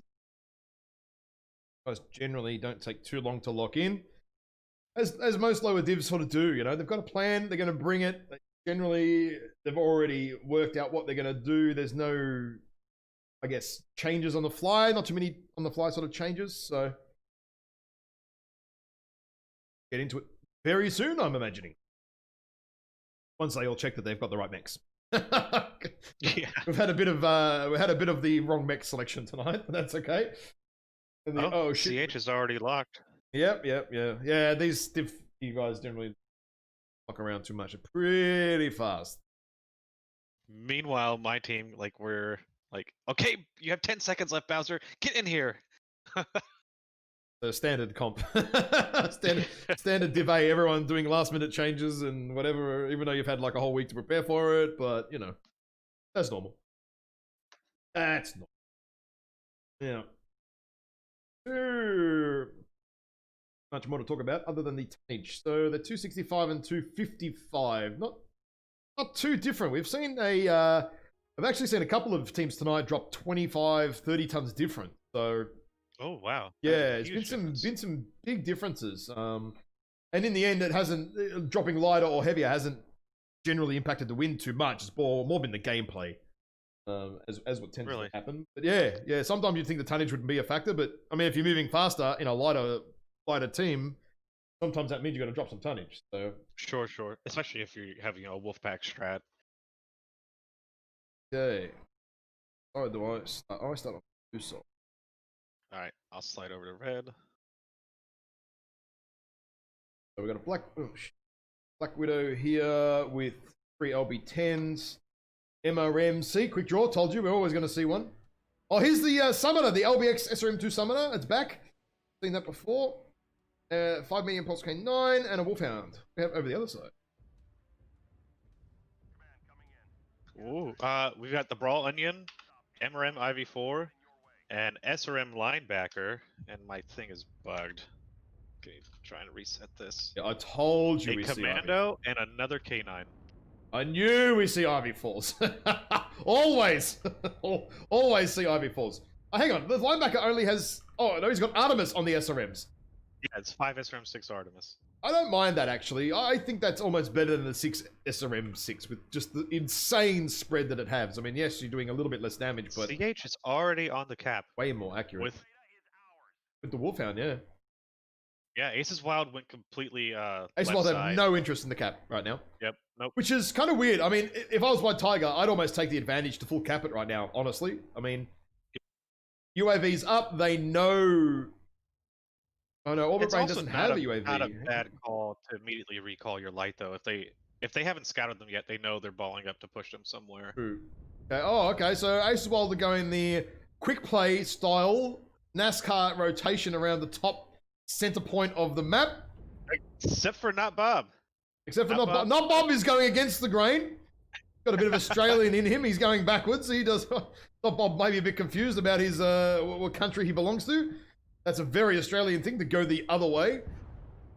Now, oh, no, Bob is going to get shot in the butt here. Yep. Oh, no, Bob gets shot in the ass. Oh, Bob. And Careful. now they're dropping. All of them dropped in unison. Okay, what? So, yeah, all dropping in unison, but still, they're all rotating on each other still. It hasn't stopped yet. Orbit Rain trying to get some angles, but not able to shoot anybody here. Orbit Rain drops in the back now, shooting some people in the back to turn them around. Okay, yeah, so that should be some good back. This could be enough. He dropped face to face with the IV4. Orbit Rain has turned 2 of the players around here, so the guys up high need to take advantage of that right now. Right now. The linebacker is in by himself, actually. Yep. Oh, Alex is in trouble. They should finish off the linebacker. But no, Orbit Rain's obviously calling for help, so the entire team has turned around, given up the advantage. Oh, no. Oh dear. Oh dear. And, oh dear. Yep. Oh dear. Oh shit. Now what happens? So Succubus here drops in the middle of the fight, showing his back to everybody. The linebacker's basically dead, so that's good. That's what they need. No, Epic Power shut down. Yeah, Epic Owner just shut down. I saw that. And he Alex, legged. Alex gets finished off. Callan here in the brawl around to see is not dead. Oh! Epic Owner overheated, shut down, powered up, and cooked himself. He must have lost a torso or something. Oh dear. That's not good. So Stuff Your Fear in the Irby goes down to the Commando. Callan here in the Onion is nearly dead. But I think... This 3 LB10 Black Widow is nothing to freaking joke about, though. Like, he could clean up. He could clean up, but I think Bob is still... Oh, Bob's still fresh. Oh, the Irby shut down as well. Oh, man, lots of guys shutting down here. They're going to double leg him. Yeah, that was fast. Yeah. Good move on their part. I was actually surprised then, because the Commando got legged as he popped up, but he didn't die in the end. Oh, man. Oh, jeez. Oh. So many fresh mechs. K9 and IV4 are super fresh. I think Orbit Rain jumping down there. I can almost imagine the comms because you can see the team immediately turn around after he dropped down and turn 2 or 3 mechs, which was actually, I thought, the big brain play here, right? Orbit Rain drops down, turns 2 or 3 mechs around, And then the VCoB guys just punish the leftover Aces Wild Mechs, but they didn't. They didn't. They all got caught up in the, oh shit, we need to help our mate, rather than let's push the advantage and kill off the linebacker. Yeah. What else was there? The potential, for backshot to lead us. Oh yeah, huge. The stuff, what was the stuff if it's Orbit Rangers could have kept running over to this left side, essentially, just using the jump jet. Yeah. Summoner and shielding. Other than that, or even run up the back ramp here. Just pull 3 mechs out of the fight, which you already had done. And, that could have gone a lot differently. Honestly, that should have been an Aces Wild loss, but it was turned around. VCoB guys got a little bit excited helping their mate. Should have sacrificed him to the mech gods. Would have been the smart move there. Yeah, let him die. Exactly. You fucked up, mate. You're dead. We're going to win the game, and we're going to do something a bit different. You're dead. You're going to stay there. Okay, so 5-1. Wow. Big stomps tonight. A lot of the matches today have all just been 5-0, 5-1s. Some of them have been close, but there's been a lot of lopsided games tonight. Not like this. Oh, damage. Jeez. Woo-wee.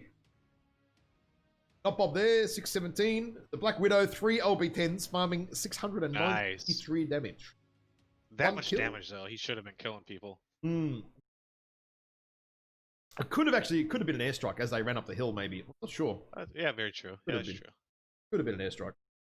Orbit Rain there in the Summoner, only 188 damage. But again, just a little bit of confused comms there, I reckon. That could have definitely been probably a 5-2 VCoB by the flip of the same coin. But that's all right. That definitely could have gone a completely different direction. And that's what it can be sometimes. Just one single action or one call in a game is enough to tip it from in your favor to totally the other way. Quite literally flip it.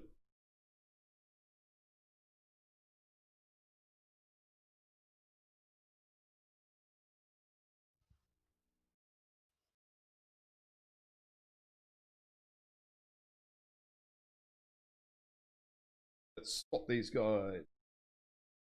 Over. I'll flick over to the map strat. Probably don't need to draw too much about what happened then. But what map is next? It's Rubelite. It's Rubelite on Rubies. Rubelite Oasis. Here we go. Right, map strat up for you, mate. So I thought EPSI was actually a really interesting pick because, traditionally in 8v8s, EPSI is almost always, it's what the lights do. They either get it or they don't, and everybody else doesn't care about Epsilon. Yeah. So, for us, we, actually spent a little bit of time, scouting it, and doing like a scrim specifically, to see, where the different positions we could play, our players from, because again, where is Epsilon? Is it even on this map? So EPSI has actually quite a few different areas. The smalls have cover to either grab it or to prevent the enemy team from grabbing it. And both sides have plenty of area for their bigs, from Team 1 or Team 2 side, to have their own firing lanes down towards this direction. So what it ends up being is, a little bit of tit for tat until somebody decides to, hey, let's just go, where our assaults are getting hammered or their assaults are getting hammered, smalls, let's go delete. From what I've seen anyways. Now in these teams, there's going to be a lot of probably Blood Asp and Mad Cat Daka, I would imagine, and maybe an Annihilator thrown in there. We'll see. We'll see. Annie is a really strong pick for him. Oh, yeah. For both sides, really. So strong. Very strong. I don't know about the Blood Ass. I wouldn't personally suggest anybody play it, but I think it kind of depends how you play it. Like, if you want to play it left to right, it's going to suck, right? But if you look at sort of the ramps on the maps and things like that, like you can actually play it through here and sort of around the back here on the ramps even, and same on the other side, like with those really, really high mounts, and you put ECM on it just because of the surprise factor. Sure. Plus, it's got enough ammo for it anyway, so it doesn't need not have it almost at that point. You can definitely use those high mounts. Like you wouldn't use it like a Mad Cat, where you're sort of more in the open, sort of here, trading sort of left to right in these positions, sort of all around here, because then you just, I definitely feel like you're not the best mech at that point. You're better off with the dial wall for an Annie. You're going into the wide open like that. Really DPS them. But yeah, Bloodhouse can work on this.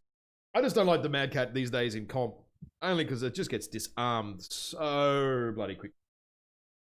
Yeah, it's an interesting pick when I see it. Yeah, I much prefer, you know, the God Strike. Yep. Yeah, Peep Scouts, or even you know what? I haven't seen teams. I mean, 5v5 doesn't necessarily lend to it too much, but things like Peeps Warhawk and stuff.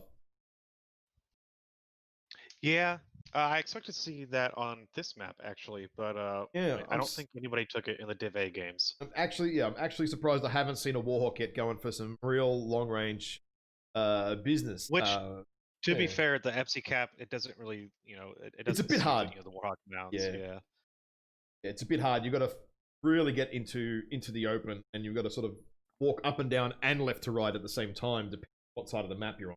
So.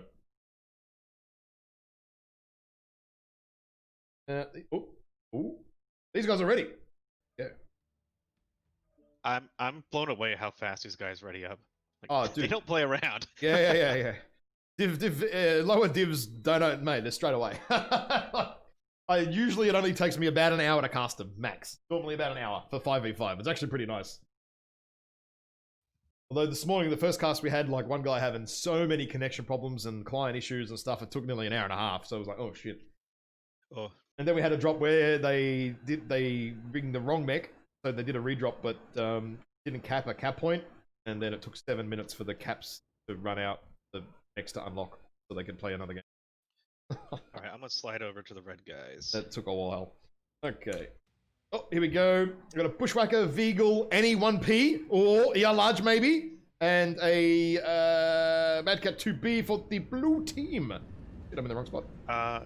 Yep, red team has a Bushwhacker, a Mauler, okay, Vapor Eagle 2, Mad Cat B, and a Vulcan. I'm curious as to what's on this Mauler. 5 ER large Annie, UAC 10 Bushwhacker, ERP Veagle, and a Dakar Mad Cat, standard Dakar Mad Cat, and a Vulcan with medium pulse. That's for Aces. Alright, so Cameron's Highlanders, that Mauler is 3 Ultra 5s, 1 Ultra 10. Standard Mad Cat Mark 2B, Vapor Eagle is 2 Ultra 10 Pop-Tart, and the Bushwhacker is LBs and a snub. Yeah, I'm having a look at the builds now. And that's a real, I mean, for the Mauler, you could bring a clan mech and do the same. Or you bring a Cyclops. Or an Annie. Yeah, I would have brought a Cyclops over this. You know what? If I was going to bring you like 5s and 10s, I'd just bring the Annie. You got the tonnage. You're not tonnage restricted at this point. I mean, yeah. Wow. Yeah, bring both. Yep. Because, I mean, yeah, UAC 5, 3 UAC 5 and a 10, you can almost put that on a Black Widow almost. I mean, it's really slow on a Black Widow. I'm pretty certain you could do it. But, yeah. Okay, interesting. We'll see how this plays out. So, we have VCoB here. Oh, I'm in the poo brown air there. VCoB here getting really up fast and early here to the cap. Really quickly. Yeah, Epic Power is going to take it early. Oh, easily, yep. VCoB definitely going to cap this. He's on it right now. No, but he's standing in the open. Nice oh, shot. Man. Wow. Nice shot there. Indeed. Enough to cancel the cap and delay it a little bit. But they're going to get it. They're going to get it just. Probably could have stayed there a little longer, but I guess a little bit of doesn't want to get in the open too much. Bracketed. Good call on their part. Yeah. So we got a nice little firing line here from Aces Wild, as you can kind of see. They're all little blue triangles, all nicely spread out. Whereas the VCoB team are going a hard left flank together. Interesting. But what this does, though, is it does, as you can see, TX Ace up the top here has totally scouted this. So the VCoB team are basically, they're corralled into one corner now. This could be a problem. This could be a problem for them. I mean, Aces Wild going to know where they're coming from. The entire game now. Yeah, this Vulcan should be scouting this and letting their guys know already. Hey, he's they're coming doing up the very ramp. good job. This Vulcan doing a very good job. Very good job scouting here. Yep. They're all waiting for them to expose. Yep. Yeah, look at that. They've all got eyes on here. They've all got eyes on. The Annie's. Oh, Bob's not quite in the right position to do anything right now. Oh, but Bushwhacker's ready. The Annie's ready. Oh, there we go. ER larges from the Annie. Bang, bang, bang. Nice. Nice. Hammering, not a lot. Annie just has to hump this little ramp right here, and he'll be golden. Yep. And so Not Bob shooting from the back here, but I feel like Not Bob and the other guy kind of getting the... What happened? He fell off the edge. Oh, no, you know why? There was an airstrike on him, and I think he walked backwards and didn't realize where the ramp was. Bob is in a little bit of a 2v1, but he didn't really come out losing on that either. Kind of a little bit of an error here from Aces Wild. They had a really nice concave and awareness set up, but they've kind of almost given it up a little bit here. They're also trying to hit the cap right now. Yeah, and Not Bob has nearly lost one of his arms here. It's nearly open. Yeah, it's very red armor. The Vapor Eagle needs to start right Callan is about to peak the hill here. Oh no! Callan just goes down. He drops like, oh shit, 25% in an instant from peeking that corner in just 4. Ouch. 4 of the enemies. Yeah, that's rough. Big airstrike though. Big airstrike. Return airstrike. Gets Succubus down to 77. Not too bad. Which he should have known they were there. I mean, there's multiple UAVs up. Yeah. So tech drive here is nearly open on the Mad Cat CT there. Not Bob in the open there, getting hammered with a double tap from the Mauler there. Ooh. And the Mauler hasn't really taken much damage in return. Like, I would be completely comfortable. Oh, now he's getting hammered. Now the Mauler's getting hammered, but there's also a flank going on at the same time on the left-hand side here. So Epic Owner and Tech Drive, they've all run around the back. Yeah, Callan has no idea they're there, and he's legged. Yep, he's done. Bushwhacker's legged. Down. Oh, no. So the Annie's hammering the Mauler, though. Look at that. The Annie's nearly nuked the Mauler. Nearly, but not quite.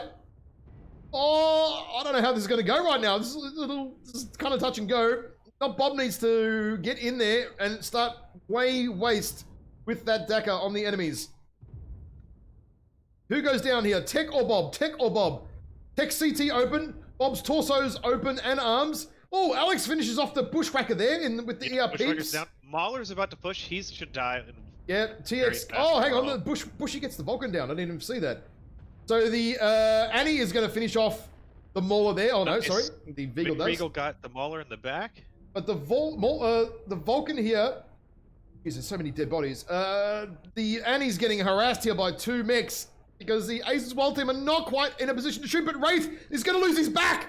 He's going to lose back to ER peeps and he's going to die. Come on, hit him. Oh, Bob he doesn't hit him. Need to stay where they are and just keep working together. And the Annie's dropped off. That's probably the wise choice at this point. Okay, so the Vapor Eagle is jammed. The Tech Drive and the Mad Cat is open. Oh, Epic Owner's running around the side here to try and harass. Does eat a lot of damage. He's 1 touch on the CT almost. 1 good set of blue balls would finish him off. Not Bob is getting pushed here. Go down. Yep, that gets him down. Yep. The Annie has still got 3 ER large though. Is it going to be enough? I don't know. This Mad Cat is open CT. Yeah, his Tech has been open CT for ages now. And Legend is getting shot in the back here. He's only got 1 ER large left. Yep, he's going to go down. I don't think Alex has the DPS to clear this up. Ooh. I mean, Epic Ono, right, is only 1 touch. Alex gets him down. Oh, he's 1 touch. Alex can do this. Oh, no. He's just lost 2 ER peeps and a torso. That's going to hurt. That's going to hurt damage-wise. The Annie has still got 1 ER large. He can shield pretty hard with this. You know, it's just his left torso, so... I don't know how this is going to go. Oh, man. Are Aces going to pull this off here, or is Epic Owner going to pull it off? Oh, Epic Owner is 1 shot on the torso now. 1 shot on the... No, he's 1 shot on the other torso now. Oh, and he gets 1 ER large, finishes him off. Oh, wow. That was a close drop in the end. Crazy. Dude, this is Div D, man. This is what it's like every game sometimes. Dude, they're nuts. Yeah. You know what? These guys have to be having so much fun. I'm a little envious. Yeah, it definitely goes very different to Div A games, I'll tell you now. Oh, geez. Not Bob in the Mad Cat, 724. Epic Owner there, 690 in a fucking Vulcan. Wow. That is some work. Mauler actually didn't do too bad, 345. Probably you want yourself to do a little bit more, though. Bushwhacker there, Succubus. Yeah, he got caught out. He got caught out way early. I think it was a back shot or something that finished him off, actually. The end there. Wow. Okay, so Aces Wild take the win there. That's 5. That's plus. They killed 3. Right. Okay, so this is going to take a while. Map strat for that map, mate. You can do that. Jeez, good luck with it. All right, yeah. Next map is Solaris, also FC Cap, which is actually pretty neat. This is going to be a brawl, right? I know this is what's going to happen here, man. Assault brawl. It very well could be a brawl. But what is most interesting about FC Cap is that there are sight lines from both sides that pretty much overlap the entire cap. But what either team, can do, you can send a baby mech to flank around, from either side, and backstab an assault, because this is a heavy drop. It's 3 assaults, so 1 heavy, and a medium. Yep. So it's big, hurtful mechs just going in your face. So I expect to see, based off what I just saw, I definitely expect to see an Annihilator and a Mad Cat. I probably another summoner, like Orbit had prior on Bog. I don't know what medium they would take. Both teams seem to favor the Vulcan, but it's not the best pick for this map. Yeah, I think they're just going for a straight cap and then a gank. Especially with, it depends if you're going to do a little bit of, like, you want to do some really flanking, harassing with that medium in the Vulcan, then yeah, it's great. But otherwise, it kind of really does struggle a bit, I think. There's just better mechs for what this particular cap normally ends up being, which is just pound your face, DACA match. Yeah, pretty much, yeah. Pretty much. Right, so these guys are going to sort their lobbies out. That was not a long game, man. 7 minutes. 7-minute matches. That's the lower divs.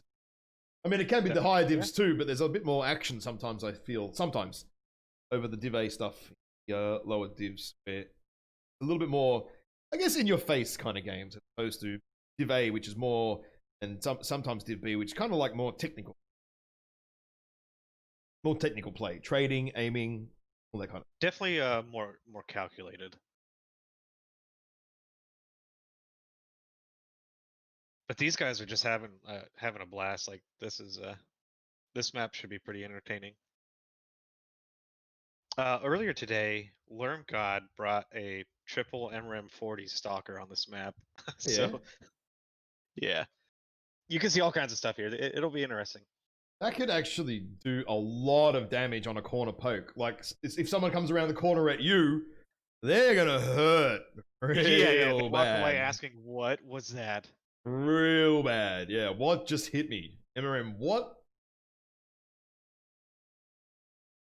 Stalker, nice and tanky too. Does that build quite well, actually.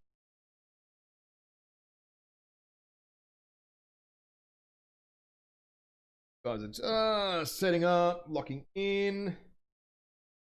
Imagine we be and getting ready to drop. I think they're having some final discussions here because Overrain isn't ready. Yeah, they might actually be changing stuff up a little bit here. When you see Div D take longer than about 30 seconds to lock in, you're like, hang on a minute, they're up to something, right? Something's going on. They just swapped lances a little bit, so yeah, exactly. Okay, they're locked in, and I'm gonna guess that Aces are not too far behind.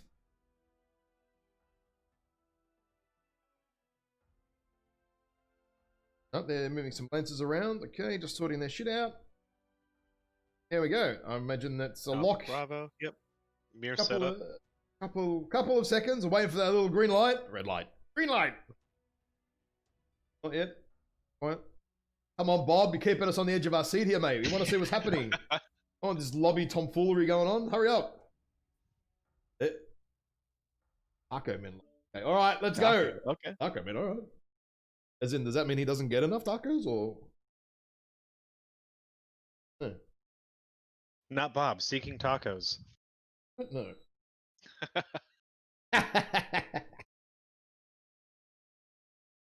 Oh dear, it's getting warm in here. I might have to go turn my heater down after this one.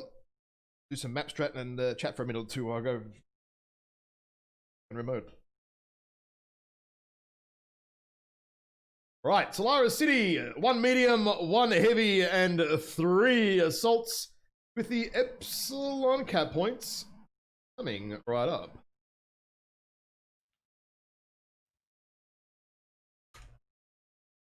No one's loaded in fully yet. Nope, not yet. Dropships are coming in. Yeah. Alright, Okay. I'm on the red side. I'll let you go with Cameron's. Yep. So we got a huntsman dropping in here. What is on it? Oh, okay. So it's just the rims. The rim huntsman. Blood Asp, Dakar, Orion 2C, Brawling, Annie, LB, Brawling, Slipnir, okay, Brawling. It's Brawling and Dakar. Okay. Yeah, so this side was a little interesting. They had the standard Blood Apps, standard Mad Cat, standard DACA Night Gear. The Vapor Eagle is 3 peeps, but their Annihilator is AC10s and ER mediums. I mean AC2s, sorry. Which that's an interesting choice for this map. Can work. There are definitely places to get angles. We saw that earlier, actually, in the Div F, where the Annie farmed like 800 or 900 damage just getting sightlines and ended up pulling the win against 3 dead mechs because there was just some indecisiveness going on there. But there are places, but you know, any of the corner peak burst builds, you know, should pretty much immediately neuter this guy. If. But you know that comes down, you know, to the team. You know, early scouting, you know, letting them know where the positions are.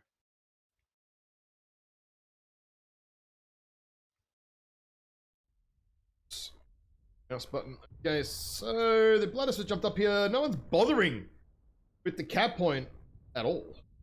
Yes. no one gives a shit about the cap at all. The Stuff Your Fear is sitting right in the back here. Not Bob with some early trades. Yep, not Bob on the ramps here. Was it the tram tracks or train line or whatever the hell it's called? I don't know. And he's starting to move up. The Veagle is quite a ways. Oh, I suppose peeps isn't. Nope, I've got to be careful now because the VCoB guys are starting to move in. They're gonna have to be careful. The airstrike on Bob, but missed him. Wow. Once that Annie, he should be in cover of the building though. So. Okay, so I'm just trying to look at the angles here. The Annie's about to pop around the corner, but the Annie, I think, is going to pop into a fire. Oh no, the Annie doesn't pop into a firing line at all, actually, and the AC2s has quite nice DPS. Yeah, he did not lose that trade. They came out kind of. No, he came out, yeah. So Amarok Bloodasp, what is he? He's just. Oh, we're nearly low on a torso already. Wow. Okay. So the Bloodasp here for VCoB is nearly open torso already. Oh, the Annie's getting hammered. Cameron's aces. There he goes. He's finally in place. Yep. Okay, so we just got real heavy trading going on right here. Now, airstrike on Bob. Oh, Jesus. Oh, yeah, that Bob's pretty hurt. Bob, you know, but an Artie on, you know, the. Okay, so Amarok's nearly dead. Amarok's nearly lost a torso here. And he's CT, so he's in trouble. Their Bloodasp is very, very, very hurt. Yeah, they're backing off pretty hard. I think the overall percentages almost favor Cameron's now because Aces have got 2 really weak assaults. Like, Bob is almost going to be open, and same with the Annie, too. What are they going to do about this? Standing the open, going unpunished, though, is a little crazy. Yep. I think that's Bob open now. Oh, not quite. Just about. This is just a clusterfuck in the buildings here for both these teams. No one's able to really find an angle. I feel like the team that finds the angle and just pushes it right now is going to win. Valorian here, just in the free farm up on the buildings. Yeah, not getting punished at all again. Zero punishment, just standing there staring at them. Okay, so Valorian's in some serious trouble now because Tech is about to come on the back here and hit TX Ace and him as well. Gonna have to be very careful there. The fresh Cyclops, LB40s. Yeah, Night Guy's nearly done. Night Guy's CT open from that. Valorian's in trouble as well. Oh, Tech could basically push in and finish us off now on his own. No, you jets, dude. Bob's in trouble too. Yep. Cameron's sorry, the VCoB guys here have managed to pull this back quite nicely, very, very quickly. Tech just needs to get in there though. 78% LB40s. Just go finish some people off. Just go do it. Just clean up. Yeah, go in, clean up. No need to hide right now with this. Yeah, okay, there's a Veagle shooting you, but don't worry about that. The team is taking too much damage, you know? Orbit Rain here could basically pick the Annie as well and finish him. The Cyclops, like, come on, dude, just be aggressive. Yep. Oh, TX Ace goes down. There we go. Tech finishes off one of them. Now, Balorian is hiding here in the building because he's like one touch on the CT. He gets sneezed on, he's dead. Psycho here in the Annie is also getting hammered. Hammered. The Sleipnir and their Onion are super healthy, though. Those two together. Stuff of Fear finishes off Balorian. Now it's 2 kills up already. Tech just can basically, honestly, I can't see why he couldn't go in and kill all 3 on his own right now. Here we go. Here we go. Here comes the W key. Someone has said, Lorado, that's enough. Let's go and end it. There we go. Oh, no, he's backing up. He's juking you out, man. Okay, there Epic Owner's going. There we go. Bob's down. Psycho's down. It's going to be a 5-0. It's going to be a 5-0, yep. Oh, and I think they took his torso when he shut down. Yeah. Very interesting. VCoB with a 5-0 in the end, and that was looking a little bit sketchy in the mid-game there. Yeah. Balorian was in some real trouble. Sorry, not Balorian. Amarok was in some real trouble early, yeah. Wow, 5-0. Jeez. Another 5-0 tonight. I had a lot of them. Crazy. Well, you know what? For as reserved as he played, Tech Drive really did squeeze out some damage out of that too, though. Look at that Epic Owner, though, in the Annie, being really aggro. 651, mate. Ooh. Get up the front, get the damage. That's how it works. And yeah, Nike there, TXA's just not able. Bad at all. I think both teams, definitely slugged it out for sure. I mean, that's some relatively high damage, across the board. That is a lot of damage, yeah. A lot of DACA, a lot of, I guess, peeking and poking. There wasn't that sort of YOLO charge in and get deleted kind of action.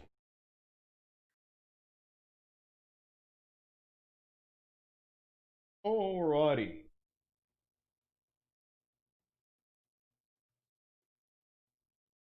Let's have a look. That way up to Grim Plexus. oh yeah. Alright, over to Abstract. Yeah. Grim Plexus Theta. We've either seen a YOLO or a ranged standoff. I don't know which team's gonna do it though. I think VCoB might try to do the range standoff more. I don't know. I feel like sometimes they've played it when they've not been expected to. But again, same thing. Aces Wild have also done exactly the same thing. They've played it when you don't expect them to play it. So maybe both teams are going to try and do it. They were both sides of this map, have strong long range points. Team 1 has the gas station. Team 2 has the primary hill everybody likes to farm from. The interesting thing is going to be the smalls, like who grabs Theta first, and then what the decision is, from the individual teams at that point. Like, do they, let their bigs, aggro from the, the trading areas? Do they all straight push, or is it, just a lopsided push to begin with? Probably this wide open Theta cap, is pretty interesting. It depends who drops what mech, because it is a 250 ton limit. So do you spread your tonnage out across heavies and mediums, or do you go like one assault and then a couple of lights to counter that? It's really hard to say. Most teams. I'll be back in a minute. I'm going to quickly turn my heater down. It's driving me nuts. I'm too hot. Most teams I've seen, it's it's a heavy, like a single heavy, and then the meta mediums. I'm not too sure. I'm not familiar with these teams. But obviously, as we've seen, they like the Vulcan, they like the Vapor Eagles. One of them likes the Bushwhackers for sure. So that there could definitely be some pushing going on. Almost every match I have seen, there's been some sort of at least one long range mech from both teams. So definitely see. All right, Aces Wild are going Alpha Bravo. Team 2 side, interesting. Alpha. Oh, Team 1 side. I'm a dummy. Yeah, no, Team 2 is definitely going Alpha. That's I don't think I've seen anybody take Alpha from Team 2 side.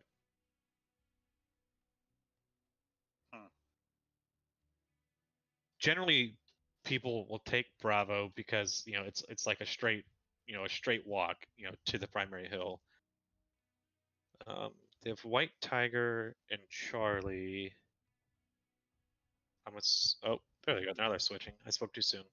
All right, I am back. Okay, one team. Oh, okay, yeah, of course, one team's already locked in. No mucking around. Standard shit. Okay. So they did switch. As I was talking about, Bravo and Charlie are the more direct pass. Alpha is like so far. That'd be a weird choice if someone did that. That'd be it. I mean, and if you did see Mex in Alpha Lance, you kind of know there's some funky shit going on too. Like, it's immediately obvious something's up from Team 2. Hang on a minute. What are they doing? So, but hey, guys don't mug around. No, yeah, this is pretty wild. Yeah, it's bang on an hour now. Basically, bang on an hour since we started. So yeah, almost straight onto time. As normal for these. Pretty good. Right. I'm getting a bit tired.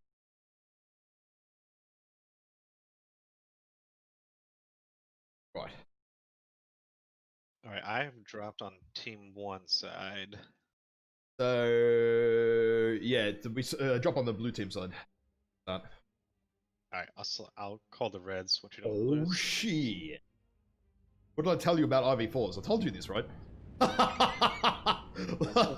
Look at Ace's wild.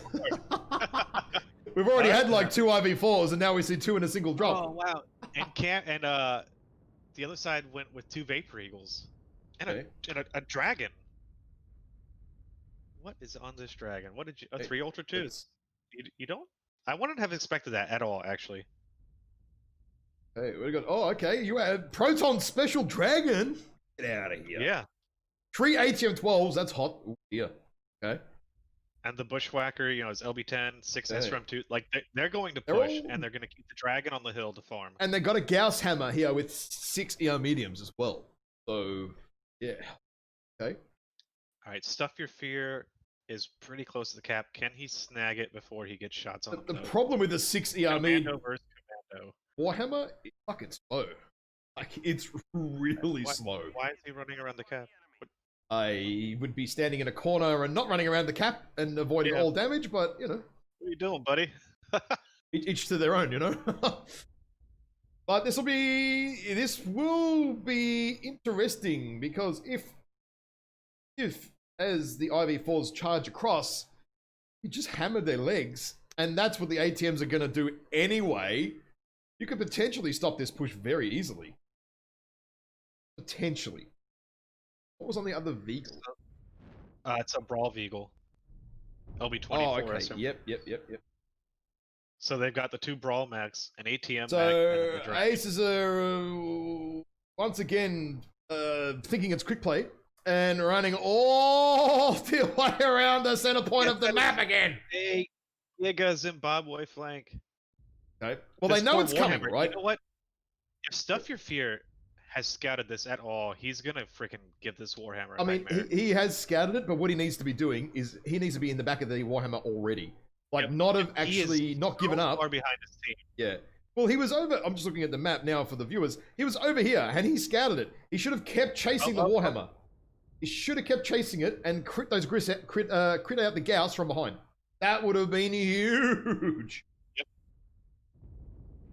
But, well, what do Aces Wild do now? They're kind of stuck. They have to. The way they've kind of set themselves up a little bit here, they have to cross a little bit of the open ground. And if Stuff Your Fear has a UAV and pops it at the right time, okay, here comes Aces. They're doing the what I call the lemming run. The lemming run isn't quite. Succumbus actually isn't in any position to get those ATMs on deck. Like, he needs to move so he can farm these guys. Yeah, he needs to be way more further forward. You can always walk backwards, And Stuff Your Fear has dived into the push. Oh, there he goes. He pops out, and Bob takes an ATM volley, but it is not enough to really hurt him. Stuff Your Fear is just trying to stall the push here. Is it going to happen, or isn't it? I don't know. Oh, it's a big airstrike, but it misses everybody. So Not Bob is coming up on the side here of Epic Owner. They need to focus Bob down very quickly if they stand a chance of winning, because once these Ace Wild get close, it's going to be a problem for them. They don't have any more UAVs. If they're not getting, target UAVs info up for this ATM vehicle, yeah, there's... Very odd, no UAVs. I would have thought the Commando would have a UAV to pop in the middle of a brawl, you know? So the MRM IV4 is still not down yet. They're trying to aim torsos, but now they're slowly aiming the legs, which they should definitely be aiming the legs. Epic Owner is actually throwing at this point. He needs to back off. Yep. Yeah, UAC2s, you want to be as far away from the fight as possible. Oh no, he's lost his legs. He's lost his legs. Epic Owner has lost his legs. And Bob gets him down. I think that was an ammo explosion on the XL. He had an XL Dragon. Oh dear. K9 is chain firing, by the way. He's chain firing medium pulses. Oh, that's Yep. So White Tiger here is nearly legged. Succubus, yeah, okay, yeah. Succubus ATMs finishes him off very, very nicely. Commando, though, Stuff Your Fear is trying as best he can to keep this Gauss Hammer busy. Yeah, he's in a 2v1 over there. Yeah, he's been going at it for nearly a minute now. So Shaman finishes off Alex there. Looks like VCoB are coming back now from a brawl push that they were kind of struggling with early. It's basically a Gauss Hammer left, and I'm not sure that the Gauss Hammer is capable of really doing a lot here. No, I honestly that White Tiger should go down. White Tiger needs to die. I mean, he's legged. He's basically dead.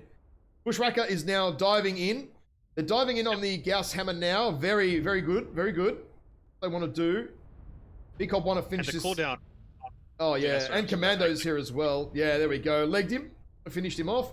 TX Ace does finish off White Tiger in the end. The legged Vapor Eagle. Stuff Your Fear finishes off Psycho, the Gauss Hammer. And now it is the Veagle that's left. Getting hammered. But he's min-range. But he's inside, yep. Inside ATM minimum range. Commando's doing a good job of staying on him and not, backing off. Yeah.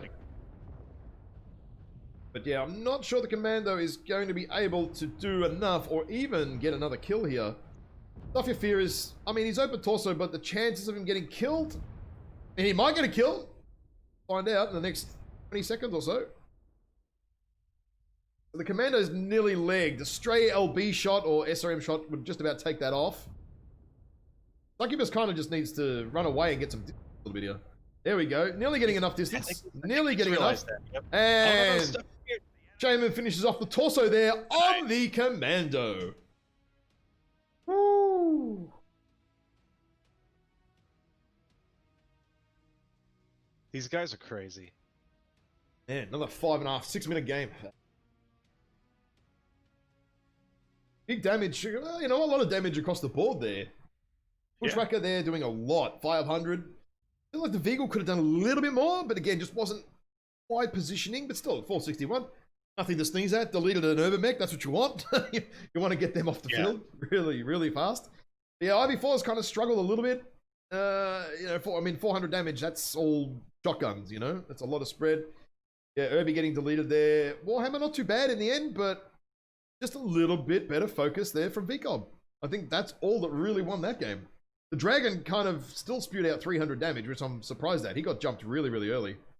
Yeah, he really kind of put himself in a bad spot. I'm not too sure. I'm pretty certain that was an ammo kill too, from ammo in the legs or something. It went up to the XL torso. I think that's what happened. I don't have to watch the replay to confirm, but yeah, I mean, in comp, you might as well LFE that thing. You don't need 1,500 damage worth of ammo,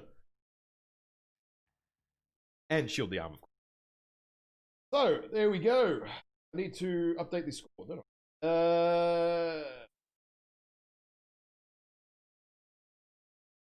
For the 5 for the So Vicious Chickens, did they win that one? Yep. And how many kills? Aces Wild got 2 kills.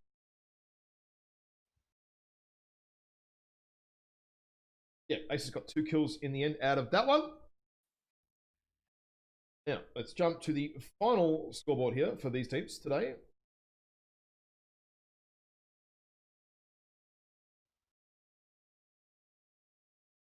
And the winners, Vicious Chicken of Bristol, VCoB team there with 38 points to Aces Wild's 23 points.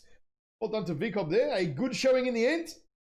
Good Yeah, ball pushes there from Ace as well. Maybe just minor alteration in the execution, and that could have been a lot different for them.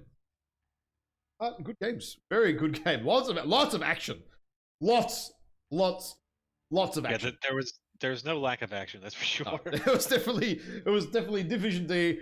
No lack of action. Lots of stuff going on. There's generally not one fight going on. There's 2 or 3, and mechs run all around the joint, and it comes down to the last mech sometimes doing capping, and yeah, it's always pretty good. Always pretty good.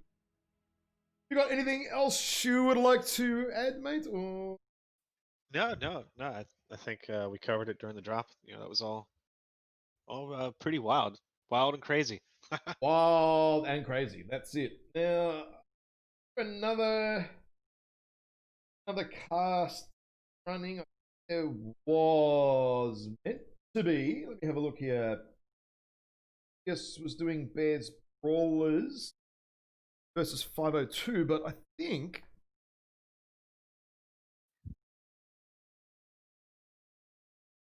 they're already done. Can't see.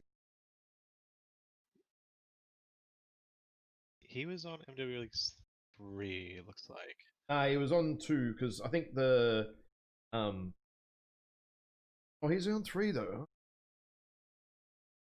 Yeah, have a quick look, guys. We'll have a quick look and see what's happening.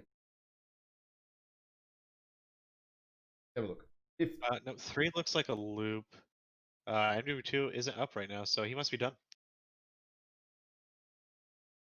no, I think he's on MW3. Hold on a second, guys. I'm just looking at what I'm going to do. Either I start up my own one final look screen. at the scoreboard. Look here. They're live. Actually, no, they are still going. They are live. Oh no, it's the final. Oh, okay, they've just finished the last drop. Okay, cool. Right. So MWO Leagues 3 is just about to finish up.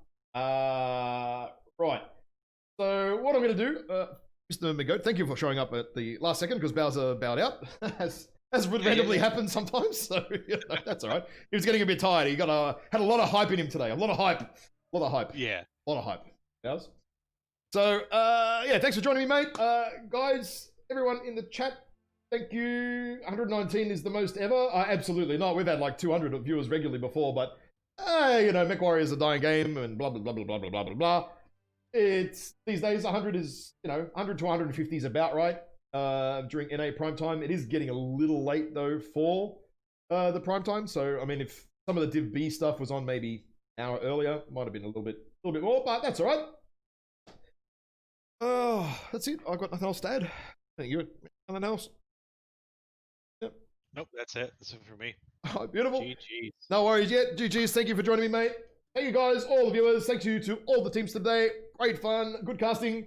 I'm going to transfer you guys over to my stream in a couple of minutes because I'm going to start up and keep going for a couple of hours and relax, talk some shit, and not have to worry about what the hell I say and say whatever I want. Rather than have to keep trimming my tongue every 3 seconds and not swearing too much and abusing everybody. This time, he'll be honest about the Coke. Yeah, that's right. Yeah, maybe. All right, guys, thanks for joining in. My stream will be up in maybe 4 or 5 minutes, and then I'm going to grab a quick drink, so I should be live in about 5 to 10 minutes.